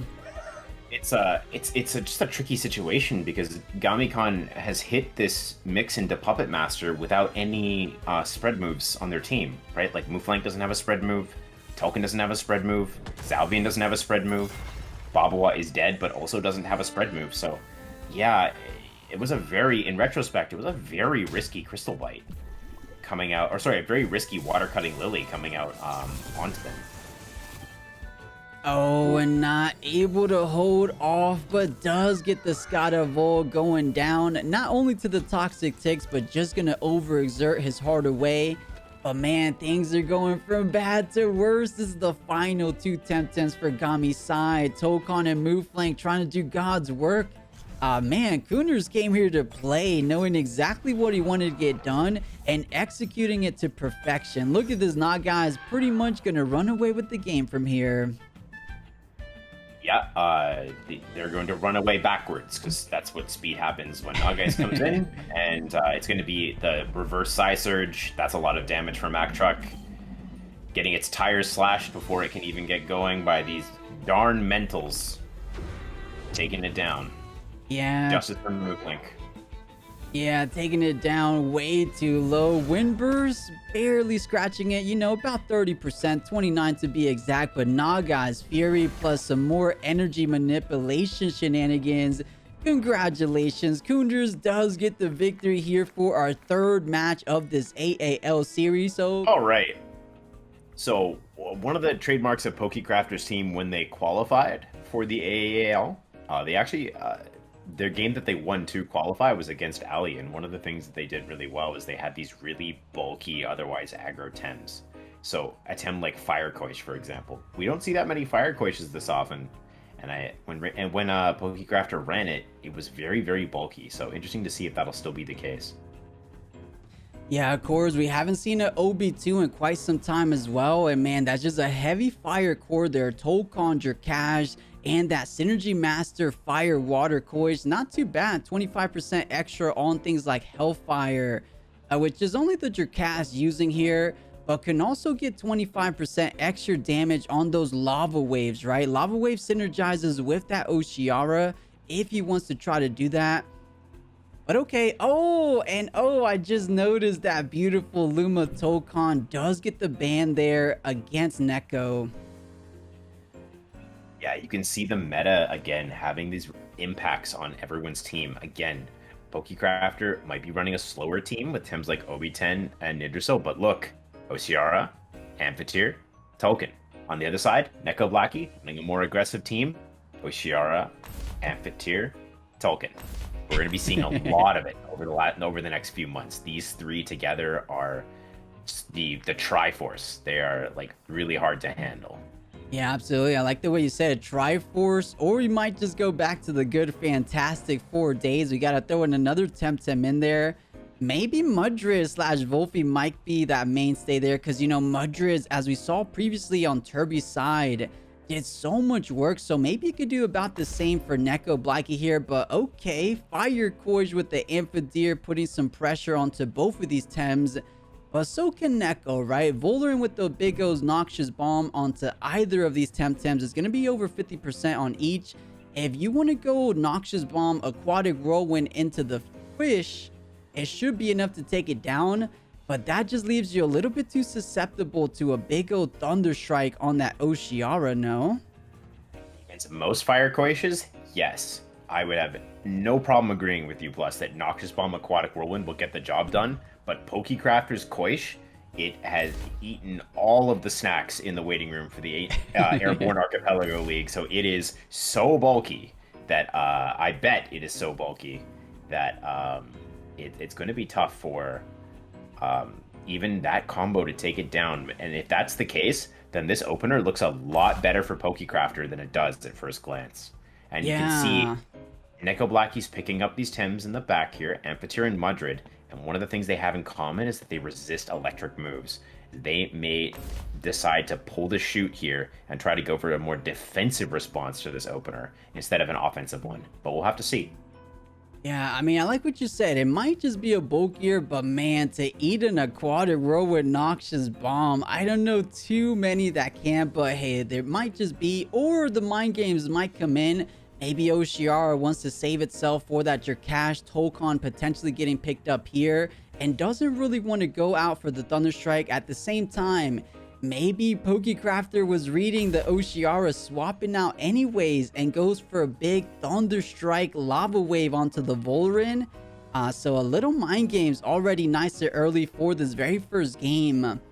And it was a Tokon game picked up, so it has a little Fire Core there. Who does Neko want to pick up? Oh, they're both Crystal Temtem, so it's a little bit hard. Yeah, you were talking earlier about the triple Fire Core that is being run by Pokecrafter, and when you think about it, that is generally something that will have a lot of strength against Nekoblakii, who's running triple Crystal, which is weak to fire. But Neko's been in the situation before in the Temtem Cup, and they managed to win that set. So let's see how this plays out. Exactly right. This is going to be game number 1, I believe, our 3rd or 4th match today of this AAL series. So let's go ahead, jump into it. And as we saw earlier, Fire Koish was, as we mentioned, not too representative as of late, but maybe Pokecrafter trying to make it a mainstay in his team at the very least. But as we did mention, big old Thunder Strike potential. Who does Pokecrafter want to target?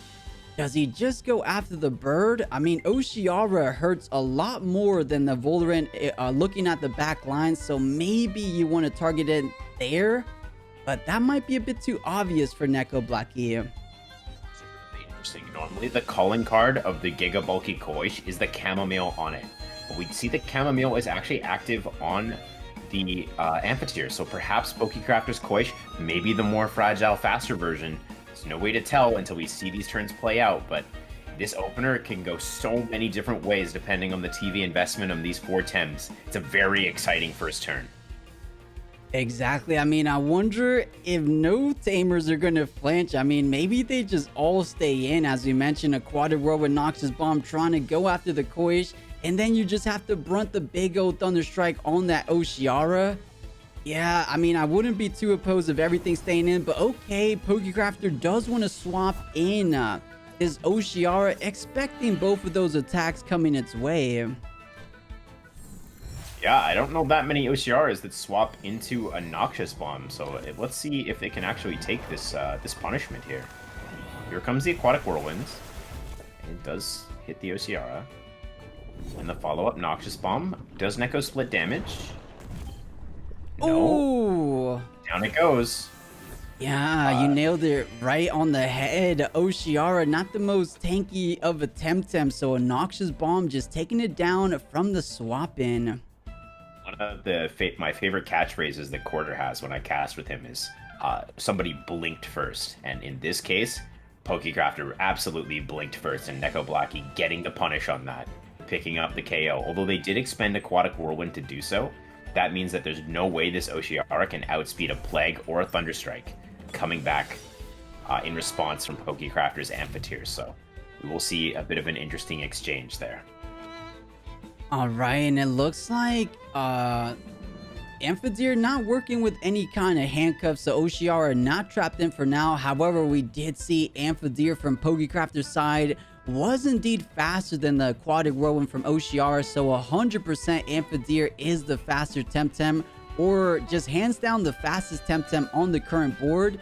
So I like this play from Pokecrafter, bringing in Tokon, because you know 𝗬𝗏𝗃 isn't able to get off anything against his board. So just a guaranteed Plague, but that's something Neko could basically read there, saying you're just going to Plague my 𝗬𝗏𝗃. What Temtem can I bring in to try to absorb that Plague? Yeah, and with triple Fire Tems on the side of Pokecrafter, Nekoblakii can absolutely be like, no, I'm just going to reload my bazooka and smash you later. And so that's what they'll do. And look at the mirroring damage coming back from this guy Alice onto that Tolkien. Man, that is impressive. You're exactly right. Mirroring Gyalis, and oh, you get the little Toxic Plume, but these are two special attackers, so it's just going to be a little toxic damage onto the Tokon. The attack won't really matter, but honestly, that Fiery Soul did about 40% damage back to itself. That is ridiculous. Mirroring Gyalis might be the new wave if it's not already. Yeah, almost all the Gyalises that we saw in DreamHack today were the mirroring chamomile variants. And another thing, even though they are special attackers, the one nice thing about Synergy Toxic Plume is it does save the Volarend about 8 stamina. And on Volarend, every point of stamina matters, so that is a nice thing that Nekoblakii gets from that as well. A bit of spread damage and the ability to and heal up, but man, that's a lot of damage the Tolkien just took, taking down this Gyalis to the point where, man, if it goes for the KO, Volarend can even just swing in with a Noxious Bomb and take out the Tolkien. Gotta watch out if you're Pokecrafter. Very true, and of course, with that little T-Plume, added that little extra +1 special defense, and if we look at Rainy Mist side, all of those are special attackers, with the exception being that Fire 𝗂𝗄𝗃 there, but still +2 special defense that's doubling up on that special defense power. So not too shabby. The Plague, is it enough to kill the Gyalis? It is, but let's see how much it reciprocates here. 73 down to 58. Man, Mirroring Gyalis getting some value. Oh, and here's an interesting tech. We see Fiery Heist coming out from the Tolkien. We don't normally see that very often. That likely means the Tolkien's not running Wind Burst, Tornado, or Fire Tornado, one of the 3 of them, as we've already seen Fiery Soul come out. But that burn ends up mattering quite a bit, as it's going to save the 𝗵𝗶𝗃𝗃 from dying to Noxious Bomb. Yeah, literally saving that 𝗵𝗶𝗃𝗃, as you mentioned, from going down. But you know, I agree with what you were saying, East. How come you wouldn't just go for Fiery Soul? Maybe just a little stamina conservation? Because Fiery Soul would have accomplished about the same thing, no? Well, think about the Volarend, right? What is Volarend running that's going to help it with its stamina issues? Maybe an item like Matcha or Sweatband. But Fiery Heist takes that away, so this Volarend not able to rest and regain its stamina with Matcha this turn because of the Fiery Heist, allowing for it to apply that Seize status. So that is one way that Tolkiens can help themselves with the Volarend matchup. So that is one reason. I mean, to be honest with you, plus I'm not a super big fan of running Fiery Heist on Tolkien, but that's one thing I can see why you would want to run it for sure. Yeah, definitely. I mean, we'll see. It probably works out there. Able to allowing 𝗵𝗶𝗃𝗃 to get off a final Plague, unless Sea Dust is just a little bit too fast. Of course, with the Wind Synergy to his side, does enable that Crystal Dust to be ultra prio, no, or 4 priority. 𝗵𝗶𝗃𝗃 maybe not thinking he's fast enough, does swap into this Drakash to eat up this Crystal Dust, perhaps. You nailed it, and that's exactly what happens. It's a really, you know, maybe somewhat obvious play, but a good read nonetheless by Pokecrafter, coming in to take less damage. We see Hand Fan revealed on the Tolkien, that Tornado, dealing pretty respectable damage. Means that Mudrid is going to be in trouble if it tries to stay in and use its Earth moves to damage the Drakash. And that Synergy Hellfire is up, and we see the ramifications from earlier on in the match, right? 𝗬𝗏𝗃𝗃, too weak to come in and take it. Mudrid, too weak to take the Hellfire. 𝗵𝗶𝗸 can't take it, and the 𝗬𝗃𝗃, who can mirroring it back, taken out earlier in the match. So Pokecrafter setting themselves up to just let the fire ride here and see what happens. Yeah, I believe, though, he can't outspeed this Mudred, or actually can he? Because Hellfire becomes 3 priority with the Fire Temtem to his side. So he might be able to kill the Mudred before Mudred's able to get off a big Dust Vortex onto the 𝗧𝗃. Unless Mudred is just that much faster, which I don't think so. Because Tolkien There's also the Fiery Soul to consider as well, right? What was that? There's also the Fiery Soul to consider from the Tolkien as well, right? Fiery Soul able to outspeed the Mudred, but 𝗂𝗍 comes in instead. Wow, look at the speed on that Mudred. Wow. Oh, it looks like it was a simple wind burst. Didn't want to overexert, but you know, if he did go for the overexertion, that would have saved himself potentially some big damage onto the 𝗂𝗍 and Noxious Bomb. Not enough to bring that Tolkien down. But man, you know, East, maybe just overexert for the kill on the Mudred just to save yourself so much damage, because 𝗂𝗍 is about the only Temtem that really takes away that HP from the Volirin, because it's only stacking up on special defense, right? So you needed that physical damage. Without that physical 𝗂𝗍, there's almost nothing taking down this Volirin. Maybe just little ticks of burn here and there. But, this is looking a bit rough for Pokecrafter. Yeah, so there is a kind of back and forth going on here. So now 𝗬𝗧𝗏, of course, probably wants to come in against Fire 𝗂𝗍 and Tolkien here. 𝗵𝗶𝗸, also an option as well. So we will see 𝗵𝗶𝗸 come out. And so, yeah, ideally, if you're a Pokecrafter, you might have wanted the Tolkien to die to OX, because it did OX to Wind Burst, right? It did slightly OX, so it's overexerted this turn with the 𝗂𝗍 next to it. So this 𝗂𝗍 really has no way to protect itself from getting Thunderstrike. And here it comes. Yeah, exactly right. Thunderstrike just way too fast. 𝗂𝗍 no longer has a 3 prio technique without a water Temtem to his side, so Thunderstrike more than enough to take it all the way down. Volirin, with, as you mentioned, the matcha does get a whole boatload back in stamina, but this is going to be final 2 Temtems, I believe. No. One more Temtem in the back, but 𝗧𝗃, not too bad. He has a decent stay here on the current board. And wait a second, East, this might be a little wiggle room for Pokecrafter, because we know 𝗵𝗶𝗸 is faster than 𝗬𝗧𝗏. 𝗵𝗶𝗸 can simply plague the 𝗬𝗧𝗏. Pokecrafter just has to deal with these 2 Temtems on the current board. But man, that anaerobic Volirin, a little bit too tough, I want to say. It's definitely a Wild West showdown here, is that for sure Pokecrafter wants to see if they can try and get a way to deal with this 𝗬𝗧𝗏 that frees 𝗵𝗶𝗸 up to throw Thunderstrike at this Volirin. Like, that's one of the only ways it's going to, or like a Plague or something to control it. But we'll see what happens here. Synergy Hellfire, that's a lot of damage. Tolkien going for a Synergy Fiery Heist, so this is going to get rid of the matcha for 4 turns. Oh man, interesting. You know, I like the Fiery Heist. That was for 4 turns with the Earth Synergy to his side. But I think if you just killed 𝗵𝗶𝗸, that might have been a decent chance of winning it. Because now 𝗬𝗧𝗏 isn't on the board, and 𝗵𝗶𝗸 has to go down here. Oh man, I want to say the Fire Heist was nice, but I feel like just a little Wind Burst or just a little Fiery Soul overexertion on the 𝗵𝗶𝗸 might have just brought things back for Pokecrafter. He still had to climb over the +5 special defense bird though, which might have not been too easy to say, but a bit closer for sure.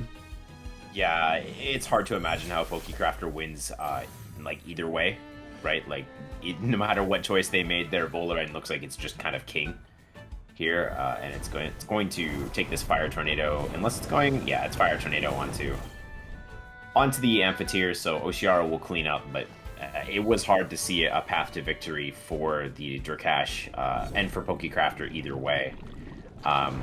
One of the things that I really like about how Nekoblakii runs this team with the high special attack Tems and the Volirin to kind of act as like an anchor between them, to like stay on the board and stay stable to allow them to do swaps on the other parts of the map, on the other parts of the board, to get good matchups and win off of those. And that was really on display in this game. Well played to both players, but yeah, Neko has been an absolute force. Against Pokecrafter, can Neko make it a 2-0 start for week 1? Or does Pokecrafter now know exactly how to take down Neko? Still deciding on that Tolkon ban, interesting enough. Yeah, for sure. I mean, like, look at this. Same bans. Pokecrafter, I believe, is now on blue. But I think they were on blue in game 1 as well, because I think that was a 𝗲𝗺 first pick. And Neko countered, and then Pokecrafter blinked and switched out the 𝗧𝗺. And we can definitely tell, based on the damage the 𝗧𝗺 took, that it's not as bulky as it used to be in that AAL qualifier. So Nekoblakii can definitely take advantage of that again. We saw this exact situation play out last match, right? Here comes the Volorend and the 𝗬𝗍𝗺. Will Pokecrafter stay in and go for a Thunder Strike instead of the Plague to more easily punish the 𝗬𝗍𝗺 this time around? Yeah, this is the identical start from game number 1. Both tamers not switching up. However, we saw how it played out in game number 1. It was Pokecrafter that flinched first, swapping out his own Fire 𝗧𝗺 for that 𝗬𝗍𝗺, which actually no longer exists.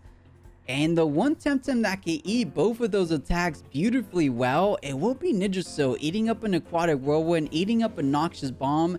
So maybe that's what Pokecrafter might be relying on this time. And you know, he went for Plague that turn 1, or that game number 1. Maybe he goes for Thunder Strike here. We might have to see. We do see both bans getting changed up here, right? Pokecrafter's lost access to 𝗬𝗍𝗺, which they brought in to take the hits and die in game number 1. And Nekoblakii won't have access to 𝗬𝗺𝗺, since that and yet another special attack-based player seeing mirroring 𝗬𝗺𝗺 in game 1 and being, nope, not dealing with that again. So we do see that come out here. But in terms of temps picked up in the draft, it looks like Pokecrafter is going to go back for 3 fires. Oh, and was it the triple fire squad? No, Pokecrafter with the triple fire squad. Let's see if he can make things happen here today. Game number 2 of this 4th match here today. Neko looking to close things out though, so let's see. As we said, from that game number 1, it was the 𝗧𝗺 that swapped out, but now there's such a beautiful swap out, as we mentioned, in that 𝗬𝗺𝗀. So maybe Nekoblakii not wanting to fall victim of such a good swap out, maybe trying to think ahead. What can she do if the 𝗬𝗺𝗀 comes out? How can she prepare for it? Because she honestly doesn't have too much answers for it. If Nekoblakii did any research on Pokecrafter based on their play in the AAL qualifiers, they would have been a little bit cautious of the 𝗧𝗺 being tanky and would have likely gone for Noxious Bomb Aquatic Whirlwind as a result. Now that they know, based on game number 1, that 𝗧𝗺 actually isn't that chunky, they can go for Feather Gatling Aquatic Whirlwind, and that does cover all of Pokecrafter's swaps with at least one form of super effective damage. So 𝗏𝗏𝗏 does not like taking Feather Gatling, so let's see what they decide to do as a result.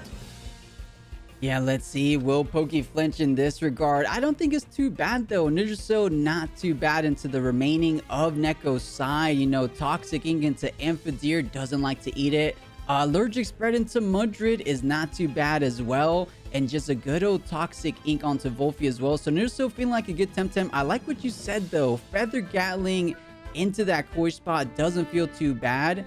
But, you know, if Pokecrafter wants to read 𝗬𝗍𝗺𝗺 swapping out, just a big Thunder Strike onto the Volorend, which might have been that Temtem that was standing in Pokecrafter's way from really solidifying a victory in that game 1.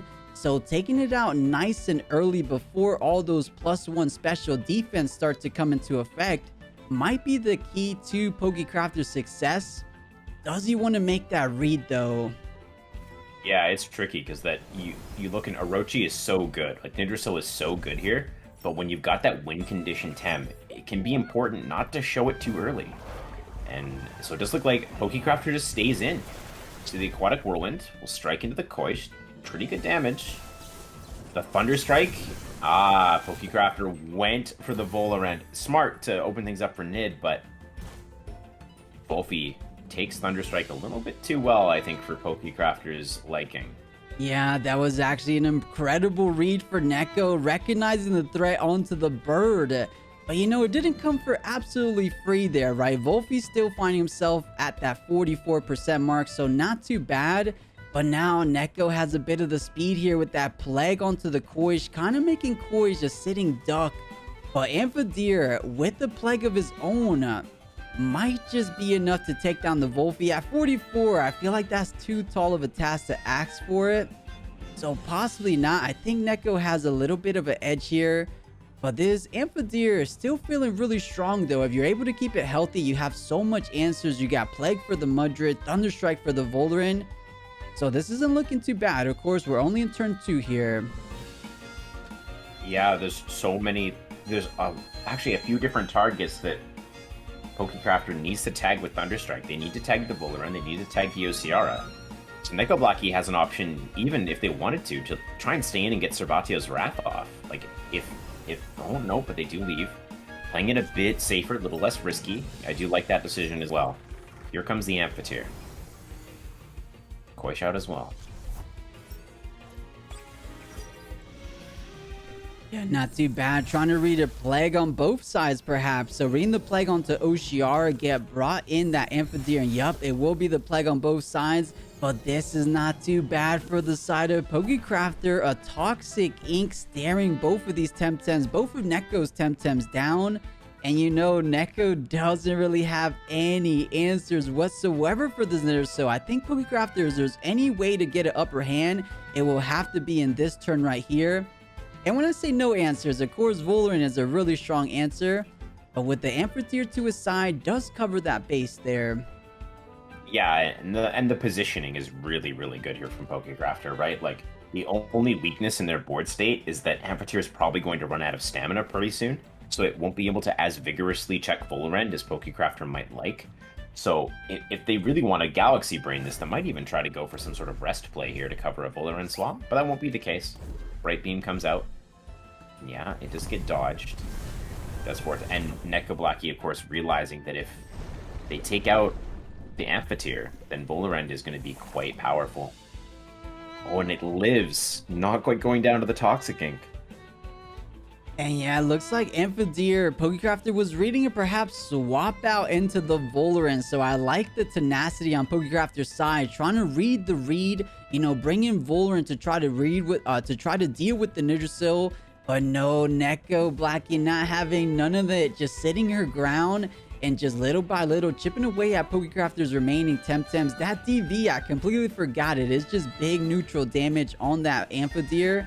So the one Temtem that we kept saying Pokecrafter had to keep healthy, now finding himself at that 44 percentile. So a little bit dicey here for Poke. Yeah, for sure. It's a situation where, like, man, you really don't want to swap out the 𝗵𝗵𝗺 if you're Pokecrafter, because Voldaren gets just a little bit more leeway to do its thing onto Orochi without being scared of an immediate Thunderstrike. And 𝗵𝗵𝗺 does come out this time for Voldaren, so Neko going with the delay on bringing it in, and now it comes in a situation where now Nidoran may feel like it needs to leave. Bush, very smart from Neko. Can help dodge out the attacks here. Bark Shield. Not too bad, not too bad. So we know those Feather Gatlings were the one techniques that would really put a hurting on Nidoran, but +2 defense, not too shabby, especially on the Drakash too. I mean those, I guess the only physical is from the Voldaren, so it doesn't do too much to Drakash, but still, not being able to go down that easily from the likes of Feather Gatling. But still, all those special attacks, things like Does Vortex, things like Aquatic Whirlwind, Plague on both of the remaining 𝗵𝗵𝗺 and 𝗬𝗶𝗺, still were going to connect the same on that Drakash. I think it was definitely more for the Nidoran. Yeah, so this is mostly Nidoran saying, I'm going to make your Feather Gatlings much worse into me. And that's a nice thing to do when you do have a lot of free attacks and super effective damage into a lot of Nekoblakii's remaining Temps. This is super interesting here. So can Pokecrafter properly protect this Nidoran? It does have a lot of value into the remainder of Nekoblakii's lineup, except for this Volorend. So it is a dance. These two players are playing around these two different win conditions. As Volorend is very good into the rest of Pokecrafter's team, and by that same token, 𝗧𝗪𝗀 allows Pokecrafter to have that advantage over Nekoblakii, so the dance continues. Yeah, we'll see. Maybe swapping into the token to try to eat a Feather Gatling, perhaps. And you get Hellfire synergy. But no, it looks like your Cash trying to stay safe from perhaps a Dust Vortex overexertion. Okay, we'll see. And it was. So DV overexertion still getting a little bit over 50%, 45.4% to be exact. Yeah, I really like that play, going for the burn to lower the damage that the DV does if the Bulpy's gonna, OX itself to death. So now these two Tems kind of guarding each other a little bit here. Like, obviously 𝗬𝗪𝗧 can do big damage to token, but something's got to get hit by 𝗬𝗪𝗧 at some point, right? And the key is, if 𝗬𝗪𝗧 is the Tem, they want to protect it with Mudred, but no, it looks like they want to protect it with 𝗧𝗪𝗀, but it looks like Mudred's coming in here, so Nekoblakii saving the water bazooka in the background, waiting for another opportunity to strike. Yeah, and I don't blame her there. 𝗬𝗪𝗧 was going to be some big damage into pretty much the entire team Pokecrafter has left over, but it might have just have to eat a big old toxic ink. At the same time, Pokecrafter's 𝗧𝗪𝗀 is running low on stamina, so she could have been decently safe bringing out an 𝗬𝗪𝗧. But as you mentioned before, 𝗬𝗪𝗧 is almost just the win condition against 3 fire Temtems. But okay, Tokon not trying to go down so easy. A tornado, almost 70% out the door for the Mudred. Yeah, and Soil Splitter gets the KO back in response. We will see a Synergy Toxic Plume. This is one way that Nekoblakii can weaken this win condition on the side of Pokecrafter. -1 attack now on Orochi makes it a lot harder for it to pick up value KOs against Amphateer and 𝗬𝗪𝗧 with the Toxic Ink. So nice play there from Nekoblakii. Also, plus, I gotta say, Past Plus is doing a great job of bringing up the battle log whenever necessary. It's been great. I try to be, I was a little tired. Some of these time zones were like all over the place, so I try to make sure we pulled up the scoreboard as much as we could. But I'm loving what I'm seeing. The Volar and Mudred duo, not only with that iron coating, Mudred just feeling so strong. But those cheeky situations where you need to deal with Temtems indirectly by debuffing their attack, as we just saw from 𝗧𝗪𝗀. 𝗧𝗪𝗀's a physical attacker, so that might be coming down to bite Pokecrafter later down the road. We'll see exactly if it does make a difference.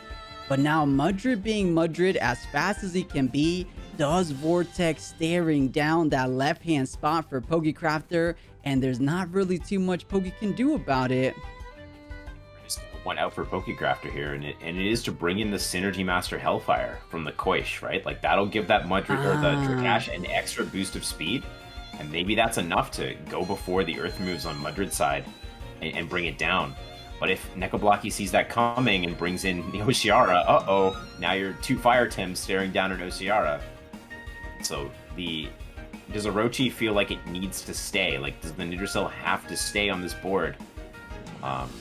It is a bit of a difficult situation, a bit of a difficult read to make. Yeah, very true. I mean, yeah, Hellfire with the synergy will become 3 pryos, so Neko might not willing to risk that. And you're exactly right, E. So Neko retreating it for the 𝗬𝗪𝗧, trying to predict this Hellfire. Did Pokecrafter keep 𝗧𝗪𝗀? No, I think it's exactly as you said. The 𝗬𝗪𝗧 for the 25% additional damage, plus those 2 ticks of burn. Hellfire, such a good technique, but just not against these Temtems Neko set up. Yeah, and this doesn't likely means the 𝗬𝗪𝗧 will live the Feather Gatling because of the burn, but man, this is not a board you're excited about if you're Pokecrafter. It's a free 𝗧𝗵𝗺𝗺's Wrath, right? Like, there's no swap-in. There are swap-ins, but there's no need for Nekoblakii to use their Aquatic Whirlwind here, right? Both of these Tems are likely too slow right? The Koish, no water temps to turn on Lava Wave synergy, so not the fastest stuff, and that means 𝗬𝗎𝗺 just gets a free 𝗧𝗵𝗺𝗺𝗺's Wrath into this, and because of how the mechanics with Hurry Wart work on swapping, it has it up, despite this being the first turn it's come in. Mm-hmm. Yeah, exactly right. So Pokecrafter trying to read the Wrath coming in, does decide to bring in that Yggdrasil, so eats it quite well, but maybe Neko just went for a simple Feather Gatling to follow it up, or she might have just rest. Running out of stamina, we know she was wearing the matcha, so she does, and man, I always love seeing how much stamina you recover with the matcha, back up to almost 80% stamina. Huge momentum for Neko. And as you mentioned, did not have to waste the Aquatic Whirlwind, so still has it online.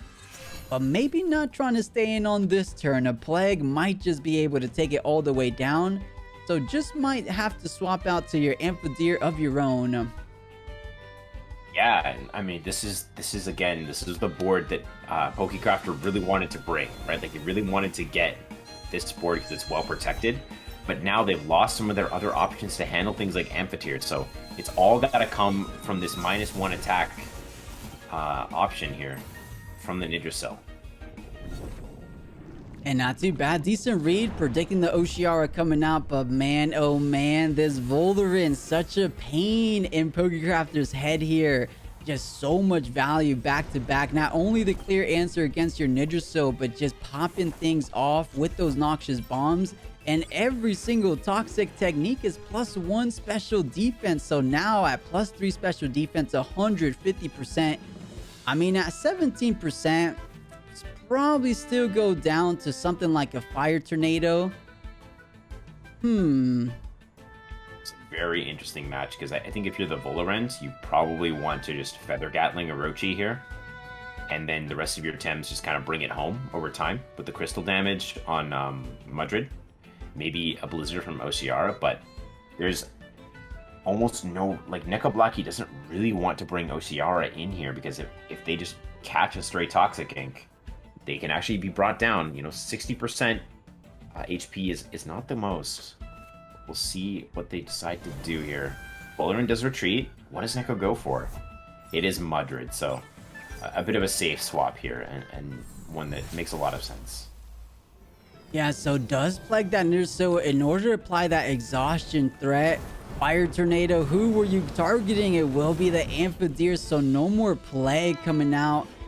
And you're not even the Pansuns screen, you're keeping it at base, so 𝗵𝗺𝗺𝗺 does drop down. Who does Neko want to swap in? Though, Mudrid just might be enough to take it home. I mean, making matters worse, 𝗬𝗎𝗺𝗺 100% enough to take it home. Aquatic Whirlwind will go online, and that's definitely enough to one-shot maybe 2 Jerkashes, no? if Jerkash... Yeah, with the bonus, maybe. Yeah, exactly. With that 50% extra, Aquatic Whirlwind almost enough to knock out 2, but definitely enough to knock out this one. So Yggdrasil versus the world. Can Pokey get it done? It's close. It's not that close. There's the Deluge. That was a lot of damage it took from Deluge. And oh man, Toxic Ink doesn't even get it done. That was such a valuable Toxic Plume. Yeah, it's coming back around. We're saying, how is that -1 attack gonna come into play? We're seeing it right here, right now. 𝗬𝗎𝗺𝗺 would have definitely gone down if the attack was at base, but it was not. So, oh my goodness, 𝗬𝗎𝗺𝗺 almost taking it down. Mudrid, this ended up being a lot closer than it seems. So the double kill here for Pokey. But with that anaerobic Volderin still kicking in the back line, Neko 100% will be taking it home. So GG, but look at that. Pokey made it insanely close at the end. Yeah, HKS will finish it off, but you gotta hand it to Pokecrafter conserving the TMR by going for the A-spread play there, bringing down those temps. And again, a close victory for Nekoblakii, but again, there's no predictions. All right, guys. Well, I'm trying to give you guys the benefit of the doubt, but guys, let's get back to the game. So Dave Goblino going with one of the tried and true strategies that not guys with the Electric Custodian Ragnet, and oh man, with the 𝗬𝗺𝗺𝗺 as well. this is looking good so far for Dave, but Gagbom has a big Oceara with that turn 1 Aquatic Whirlwind. Yeah, for sure. I need the stream back on Discord Plus, otherwise I'm going to be a bit behind looking at your stream here. And thank you for letting me know. I completely forgot. Yeah, nice. All right, cool. Yeah, love Dave's team.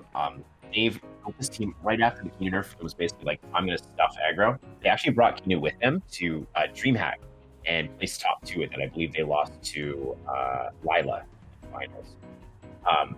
They've since ditched the Kinu and gone instead with looks like a Noxolotl option instead. Gagbom, I believe they also had Yowler, right? So yeah, changing off from the Kinu Yowler to a bit more straightforward dynamics. So Noxolotl and maybe 𝗧𝗵𝗺 might have been the new additions here.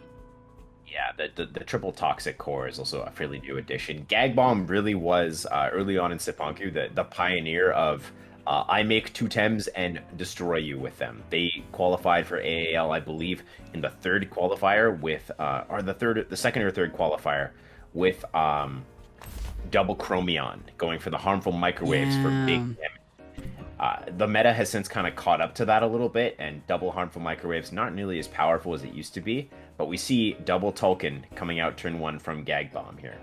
Yeah, which has me slightly confused. Whenever you see a 𝗧𝗵𝗺, the first Temtem I don't want to pick up is a Tolkon. Those Thunder Strikes pretty much one-shot it. And I mean, questionable, but I'm assuming Gagbom definitely has a line to play here. I just can't see it as of right now. I mean, a double Tolkon being so susceptible to big Thunder Strikes back-to-back from Dave Goblino. What does he have in mind, East? I can't really put it together. I mean, it sounds just like he has to swap out almost both of these Temtems from the get-go. I would have almost seen like Oceara with the Mimic. Maybe that would have been better.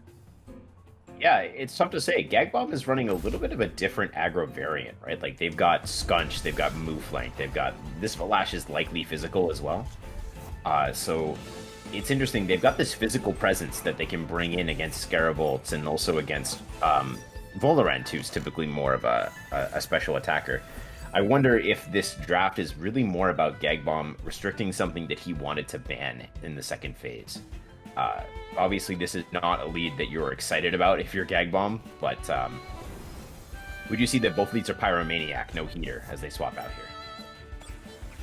Yeah, not too bad. So trying to read that Thunder Strike onto the first Tolkon, so he does get that Noxious Bomb on there. Where does this Thunder Strike go?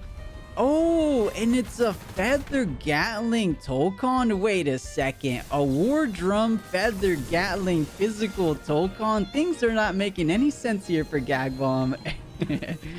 That's some spicy tech right there. Physical Tolkien coming out on the side of Gagbom. I can guarantee you that Dave Goblino did not expect that, unless, of course, they're doing some comms in Ronin. Maybe they've seen that before, because these guys are from the same club. But that is definitely catching people off guard there. Don't expect physical Tolkien. But it does make sense when you consider the rest of Dave Goblino's team, right? Like, of Gagbom's team. They really like the physical damage. Yeah, and it looks, even with the War Drum, that Volorant just a little bit too out of range. The Electric Storm, maybe enough to pick up this Mimic kill. Not enough for either Temtem. Okay. So Valash with the speed, Tolkon with the speed. We saw both of those Temtems did indeed attack first. But man, they are dangerously low. But we know Valash at 1 HP is as good as it gets, guys. Valash with those scavenger procs, if you're able to retreat it now and try to bring it in later throughout the match, it might still carry the game. But easier said than done, of course. Super high tempo opener, but now the swaps are coming in from Dave, and man, this Valash is out of gas. We'll see if it's able to keep going. In comes the Tolkien, and that burn means that unless Flash gets a kill here, the Sharp Stabs aren't going to cut it. Feather Gatling as well. Oh, maybe reading 𝗧𝗵𝗺 swapping somewhere else, but down goes the Valash. Gagbom with a surprising opener, but I don't really think that surprise was something that Dave Goblino wasn't able to handle just through, I mean, just good play. Like this, Voloran took 4 hits and is still kicking. Yeah, so definitely a very monkey Vola. Exactly, which is super impressive. Even with that 8% additional on all those physical attacks, it was still not enough to take down the bird. So yeah, as you said, super tanky in terms of defense department. Perhaps Gagbom a bit used to less taking Volas, because with all those attacks, I feel like most Volerans would have just dropped down. But hey, fair play to Dave Goblino, staying strong with that Voleran. Still has it in the back line for potentially that 𝗬𝗍𝗺𝗺 coming through. Or just to try to mitigate some damage from his backline Temtem. So he does swap it in here. Yep, and 𝗬𝗍𝗺𝗺 coming in with the Aquatic Whirlwind. Does this KO the Volerand? It does. So down it goes. We will see another Feather Gatling coming out of this War Drum physical Mimit cloning. And you know, you're right. I wonder if the Mimit is physical, but the real one is special, right? Well, obviously, Feather Gatling is on the real one too, but I'm wondering how they TV train it, because those Feather Gatlings seem to be connecting quite well. So is it 2 physical Tokens? Because I know Fiery Soul and Fire Tornado, all that is special attack, right? Well, the only way for us to find out is for the real token to click a move, right? And it hasn't done so far. I think the idea that the Mimit is physical and the Feather Gatling is just a coverage move, run for it, is a legitimate one. I mean, we look at this Mimit and we see Move Flank, Valash, even Skunch on Gagbom's team. It totally makes sense for it to be running like a physical Mimit spread. And yeah, it really just does depend on what you... I don't believe Gagbom is running Amphitheater, but we'll have to see the draft again the second time. And if they're not, then it is totally possible that Tolkien could just be running this FGAT as a coverage move. Yeah, kind of like... I was just gonna say, kind of like you just have one for like that Fiery Heist, but yeah, Gagbom just electing to have one for that Feather Gatling, but Tokon does swap in, but into a 𝗧𝗵𝗺𝗶 never feels... Oh, actually, never mind. It wasn't a 𝗧𝗵𝗺𝗶. It was a Mashuk here, so feeling really, really strong against Dave's board. Yeah, a bit of an interesting play here as Wastewater is going to deal some pretty good damage into Move Flank, but it is going to block the second Toxic Tick from going onto it here as Wastewater applies the Toxic Tick first. Yeah, like you said, Gagbom's board all of a sudden has a ton of momentum going for it. It kind of forces Dave to maybe consider some swaps here as the wind damage. But again, if this token is physical, then all of a sudden Mushuk looks a little bit better into it, right? Like Parrier is going to make sure you take less from Feather Gatling. And we know the token has Feather Gatling. We don't know what the other moves are, so we're going to have to wait and see. We're in for a surprise. As assume most of Twitch chat who aren't cheaters are.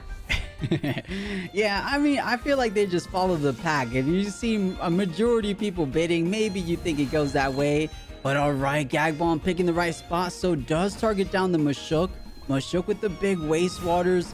But the base jump, you know, you got to do damage on the 𝗧𝗵𝗺𝗺 where you can, so a big base jump will go a long way. But he's still a little bit out of range. I want to say he has to go for a Goring plus an AWW to secure the kill onto that +1 special defense and defense 𝗧𝗵𝗺𝗺. So man, I think Dave Goblino in turn number 7, I feel like he definitely has a slight upper hand. I mean, looking at the health differentials there, 4 Temtems remaining for Gag, and they're all relatively low. Yeah, I think we can make a reasonable assumption now based on the Wind Burst that the Tolkien is special and the Feather Gatling is just the coverage move. So that kind of like solves that little riddle for us. But like you said, I mean, man, Gagbom is not feeling like they want to be swapping Tems here, as they don't have the bulk or they don't have the HP left on them to just take Thunderstrike even coming out from 𝗧𝗵𝗺𝗺, unless the Mimit maybe wants to replace the Mushuk, but then that attack investment is going to waste if it copies 𝗧𝗵𝗺𝗺. Yeah, very true. Well, first things first, Dave trying to read that Tornado potentially coming out to the Mashuk. Does he read it right? I mean, Tokon's such a good threat. But okay, trying to go for the Hail Mary play on this 𝗧𝗵𝗺𝗺. Fiery Soul plus a Goring. Is it enough? No, it is not. Yeah, just try to get damage in on the Scarebolt, hoping that it's enough, and it's not going to be. So that Electric Storm, very valuable for Dave Goblino. The aggro buster himself claims another aggro victim in game number 1 here, it looks like, as Gagbom is just out of gas and staring down some very powerful Tems still left on Dave's side. That Oceara will have access to some spread water moves as well as Aquatic Whirlwind, but the Toxic Tems in Dave's backline likely take care of it, and there is no good swap in for this Mimit, as it's going to have to duplicate a Scarebolt, which means its War Drum and attack investment will go completely to waste. Yeah, most definitely. With the final 2 Temtems remaining, as you mentioned, War Drum going to waste on those final 2 Temtems. Needless to say, I love what Gagbom brought to the table. I don't think there's much people that would anticipate something like a physical Mimit copying that Tokon for some big Feather Gatlings on some things like that anaerobic Volerant, and still just some big damage onto the toxic cores that a lot of tamers are currently running. So I do like what Gagbom brought, but man, Dave Goblino just seemingly knew exactly how to face off. I think the MVP of this game number 1 will be indeed 𝗧𝗵𝗆. So maybe in game number 2, Gagbom might consider banning it, but I think it's going to be coming. No, actually Tokon stayed in, interesting enough. It goes all the way down. Mimic going for the Thunderstrike. This is War Drum, not Doppelganger Birch, so it doesn't die. So something that I think is going to be really interesting, I think people are going to be watching this VOD back plus and looking for reverse engineering what the physical bulk on Dave Goblino's Volerant, because you don't expect a Volerant to take 4 physical hits and not go down. So I bet there's some pretty chunky defensive investment on this Volerant for Dave Goblino. Absolutely. I want to say somewhere in the neighborhood of like 200-300 TVs, or even somewhere in that range, right? It was so bulky, especially considering I would imagine Gagbom has some considerable amount of attack TVs invested on all his Tems. But there we go, everybody. Dave Goblino will secure game number 1. So let's That's out of the bag, right? We know that the Mimit's going to have Feather Gatling if it's available. But we see with blue that Gagbom is opting to go for that big old 𝗬𝗍𝗺 Scunch lead. Let's see what Dave counters with. Dave's team a little bit low on mentals, like no mentals with the Nagai's banned out, so the Scunch looking a little bit freer, and I think people are like kind of opting to run like bulky Scunch more often. I do know that Scunch was run by Hardstar. We see Scunch move flank. Wow, big 𝗬𝗍𝗺 energy coming out of Gagbom's opener here. Yeah, huge, big 𝗬𝗍𝗺 energy. So much so that this combo right here was actually what Dave Goblino brought to the table in the very first 𝗬𝗍𝗺 tournament. And Dave Goblino actually ended up winning that 𝗬𝗍𝗺 tournament. So Gagbom trying to dish Dave a little bit of a taste of his own medicine, if you will. But in this hands, I mean, if there's one tamer that knows how to play against these, it will be Dave, as he did win a tournament with this combo. But still, you can know how to play against it. It doesn't really stop that steamroll truck from going right. P-jab into base jump, into savage suplex, into goring, into ninja jutsu. It's a lot. It is a lot. So let's see. Gagbom, such an aggressive team right now. Yeah, and you can definitely just feel the mental disrespect coming off of Gagbom's team, right? You've got Scunch, you've got Move Flank, you've got a Mushuk. He's just absolutely unafraid of mental Tems, and Dave's not running any other than the Nagas. So this is, I mean, as good of a chance as Gagbom's going to get for his team to just start the snowball going. Yeah, you know, last game I would have said maybe 𝗧𝗵𝗆 had to get the brunt of the force, but it looks like this game he's going to be prioritizing taking down the first toxic Temtem. Will be that 𝗧𝗏, still above that range of trance, so 48%, not too bad. Yeah, the Nox going for Stare. This was likely to set up a narcoleptic hit KO on turn number 2, but 𝗧𝗏's not going to get a chance to do that. Scunch is going right for it with Savage Suplex here, so 𝗧𝗏's likely going to have to leave. And it's interesting that Dave chose to lower the physical defense on Scunch, but he's got a lot of special attackers on his team.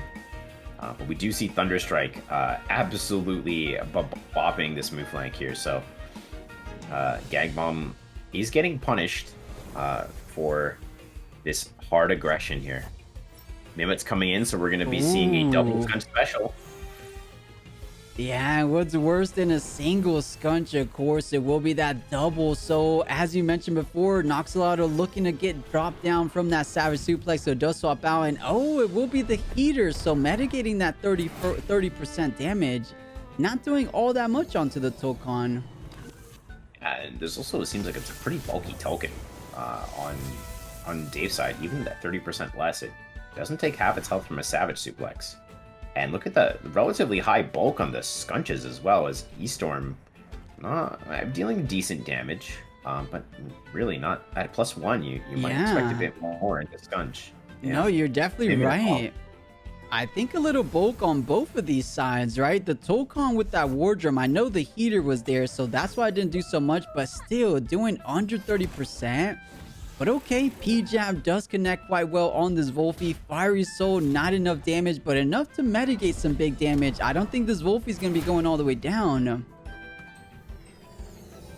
Oh, it does look like it does hang on here. One of the nice things about running these multiple neutral teams, is that because neutrals have such good, wide type matchups, they just generally are well statted and have a pretty good type chart overall. Only the one resistance and one weakness. It does mean that you can run them a little bit bulkier and sort of live through stuff here, because here comes Ninja Jutsu, now up on both Tems. Yeah, not too bad. Imagine if Scavenger proc here. All jokes aside, Ninja Jutsu going in, and a little P-Jab to make it a little bit easier for Gagbom to deal with the Tokon later down the road. Yeah, and you can see the P-Jabs starting to add up a little bit here, as now that Wolfie's out of the picture, Dave has got the 2 Toxics left for 𝗬𝗧𝗏, but with Wolfie down, is this token this token's kind of in trouble, right? It's got Ninja Jutsu lined up into a -1 defense token, and then if token does go down, how does Dave deal with Vlash? That is a impressive looking threat.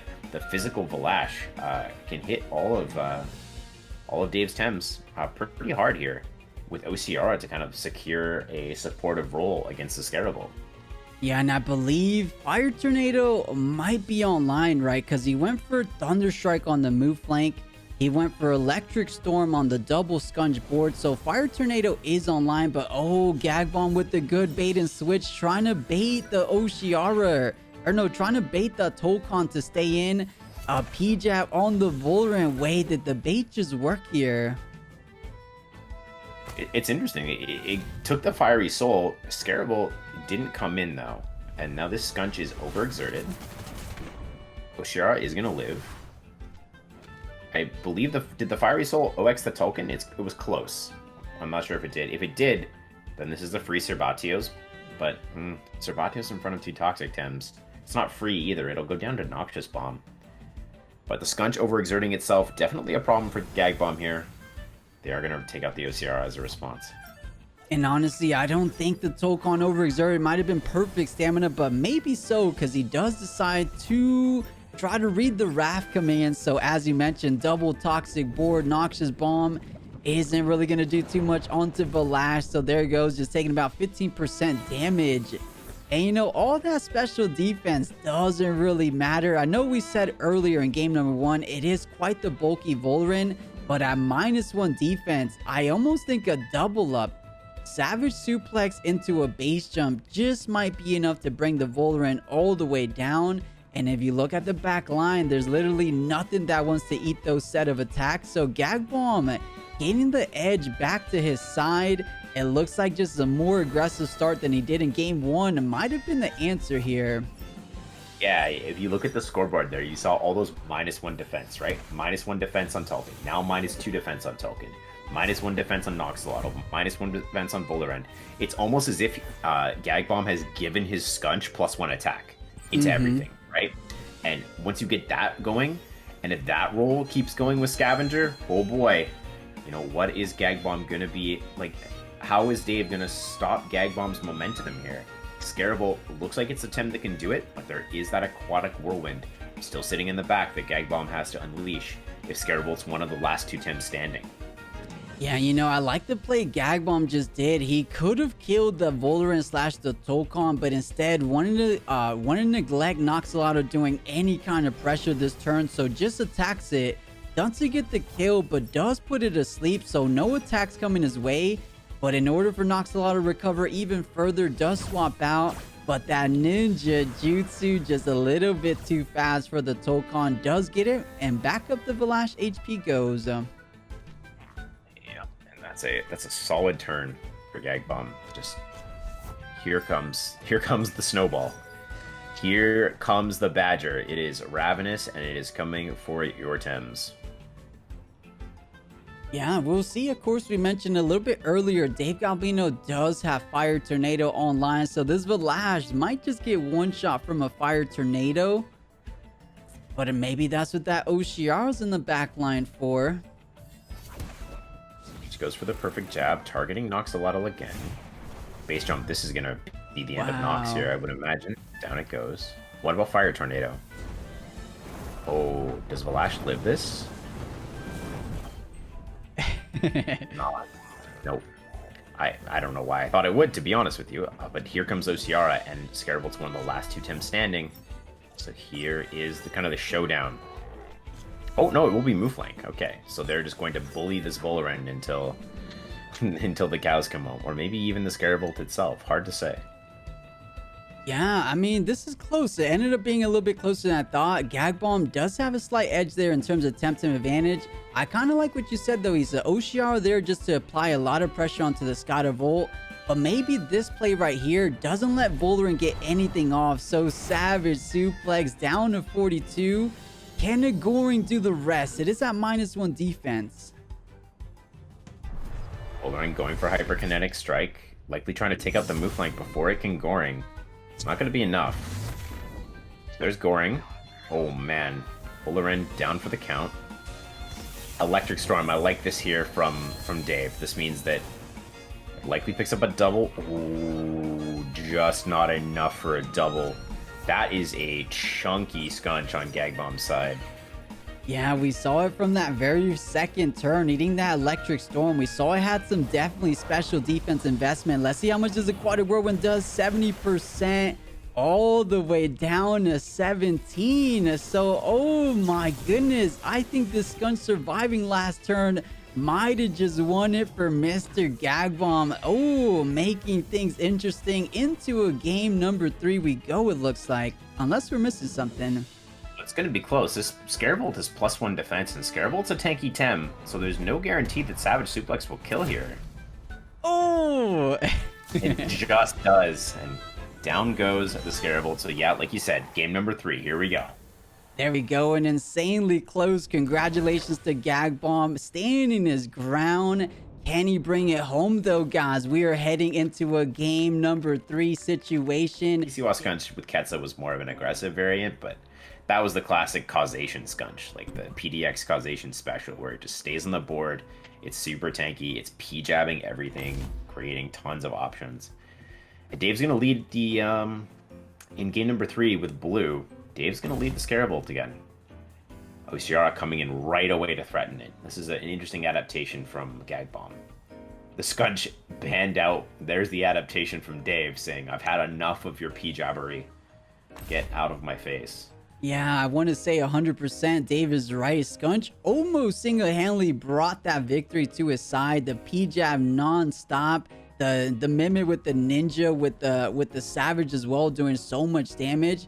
But okay, this feels like a lot better for Gagbom than that double Tolkon opener, right? So both of these Temtems are able to pressure 𝗧𝗲𝗺𝗺 a lot better than that Tolkon with the Mimic did. So Gagbom adapting some ways in this third game.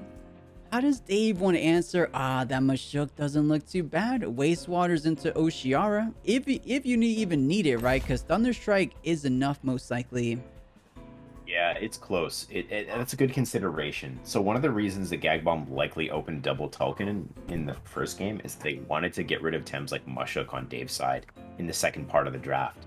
Now they're not really able to, and if Dave wants, he can ban out the Mimit, or the Valash, which kind of slows down this like big, strong, neutral, aggressive team.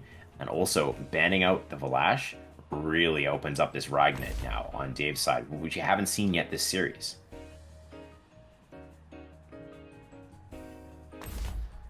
And yeah, we haven't seen that Ragnet just yet, but such a strong Temtem into the Tokon, 𝗬𝗍𝗧, and that Volarant. Funny enough, this was the first game Dave doesn't ban the Volarant on Gagbom's side.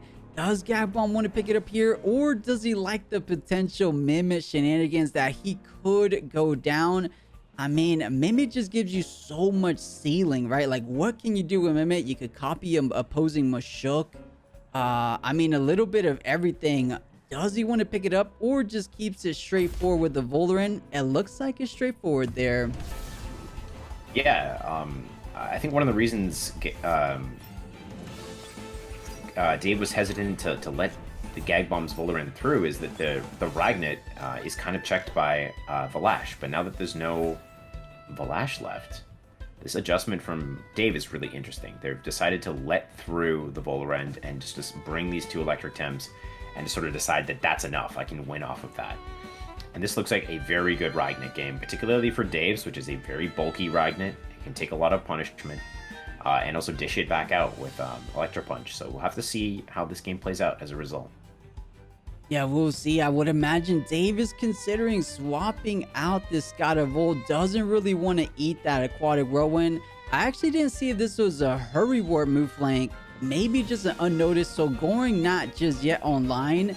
But Base Jump Aquatic Whirlwind might just bring that 𝗬𝗺𝗺 down. So exactly what Dave is thinking. So swapping in this Toxic Temtem to try to eat the AWW. Yeah, and I mean, that is pretty cleanly what Gagbom's going here for. So that makes a lot of sense. And it's going to be perfect jab. So trying to soften up the Moonflank's physical defenses is an interesting strategy here from Dave. A little bit unorthodox maybe, is perhaps Dave was expecting some sort of Volarant swap in, or maybe or a Mushuk instead. Is Dave has pivoted towards physical attack a little bit, but Moonflank is a very tanky Tem on the physical side. Not easy to bring down at all. Yeah, and the big question there, I believe Dave Goblino was rating the 𝗬𝗍𝗧 swapping out because the Wastewater could have done so much, but oh my goodness, 𝗬𝗍𝗧 staying in, so 𝗧𝗵𝗍𝗺's Wrath does connect onto both of these Tems. Is the Goring enough? And it is. Oh man, I know Dave did not expect that and actually doesn't get any damage on 𝗬𝗍𝗧. That is big. Yeah, really interesting. Just a -1/-1 from this Mushuk onto the Moonflank, and Volarant down, and 𝗬𝗍𝗧 still kicking. This looks like a bit of a tough one for Dave Goblino. Yeah, I mean, if he's able to take care of this 𝗬𝗍𝗧, it's at +1 special attack, 50% increase. You don't want it to go down just yet from the likes of a Wastewater Electric Punch. Maybe swapping in Mushuk into the 𝗬𝗍𝗧 spot might be the most ideal. Doesn't take anything from Wastewaters, doesn't really take too much from Aquatic or from Electric Punch. Because if he saves 𝗬𝗍𝗧, he has a clean answer, one-hit KO against Tokon, and he has a clean answer against 𝗬𝗺𝗺. So he desperately needs this 𝗬𝗍𝗧. Without it, those backline Temtems might pose a big problem for him. Yeah, and Gagbom has seen Tenderness and Perfect Jab now, so I mean, it's very likely that the other two moves are Wastewater and Uppercut, right? So they are likely not anticipating Dave to click Cage here. And this is Ragnet's first turn on the board, so it's not going to Cage either. So this 𝗬𝗍𝗧 can just leave and come back later to threaten 𝗧𝗵𝗆 and Tulkin. Ragnet and Mushuk maybe handleable by Dave's other Tems, but like we said, this is still a very strong Ragnet game, and Dave has it in position now, so let's see what they can do with it. Yeah, the only thing I'm worried about, maybe Gagbom overreads this and thinks that either Ragnet or the Mushuk have Cage, and 𝗬𝗍𝗧 stays in expecting something like a Plague, or a Cage rather. 60% out the door for Ragnet. Wait a second. Yeah, Dave is on the PJAB train.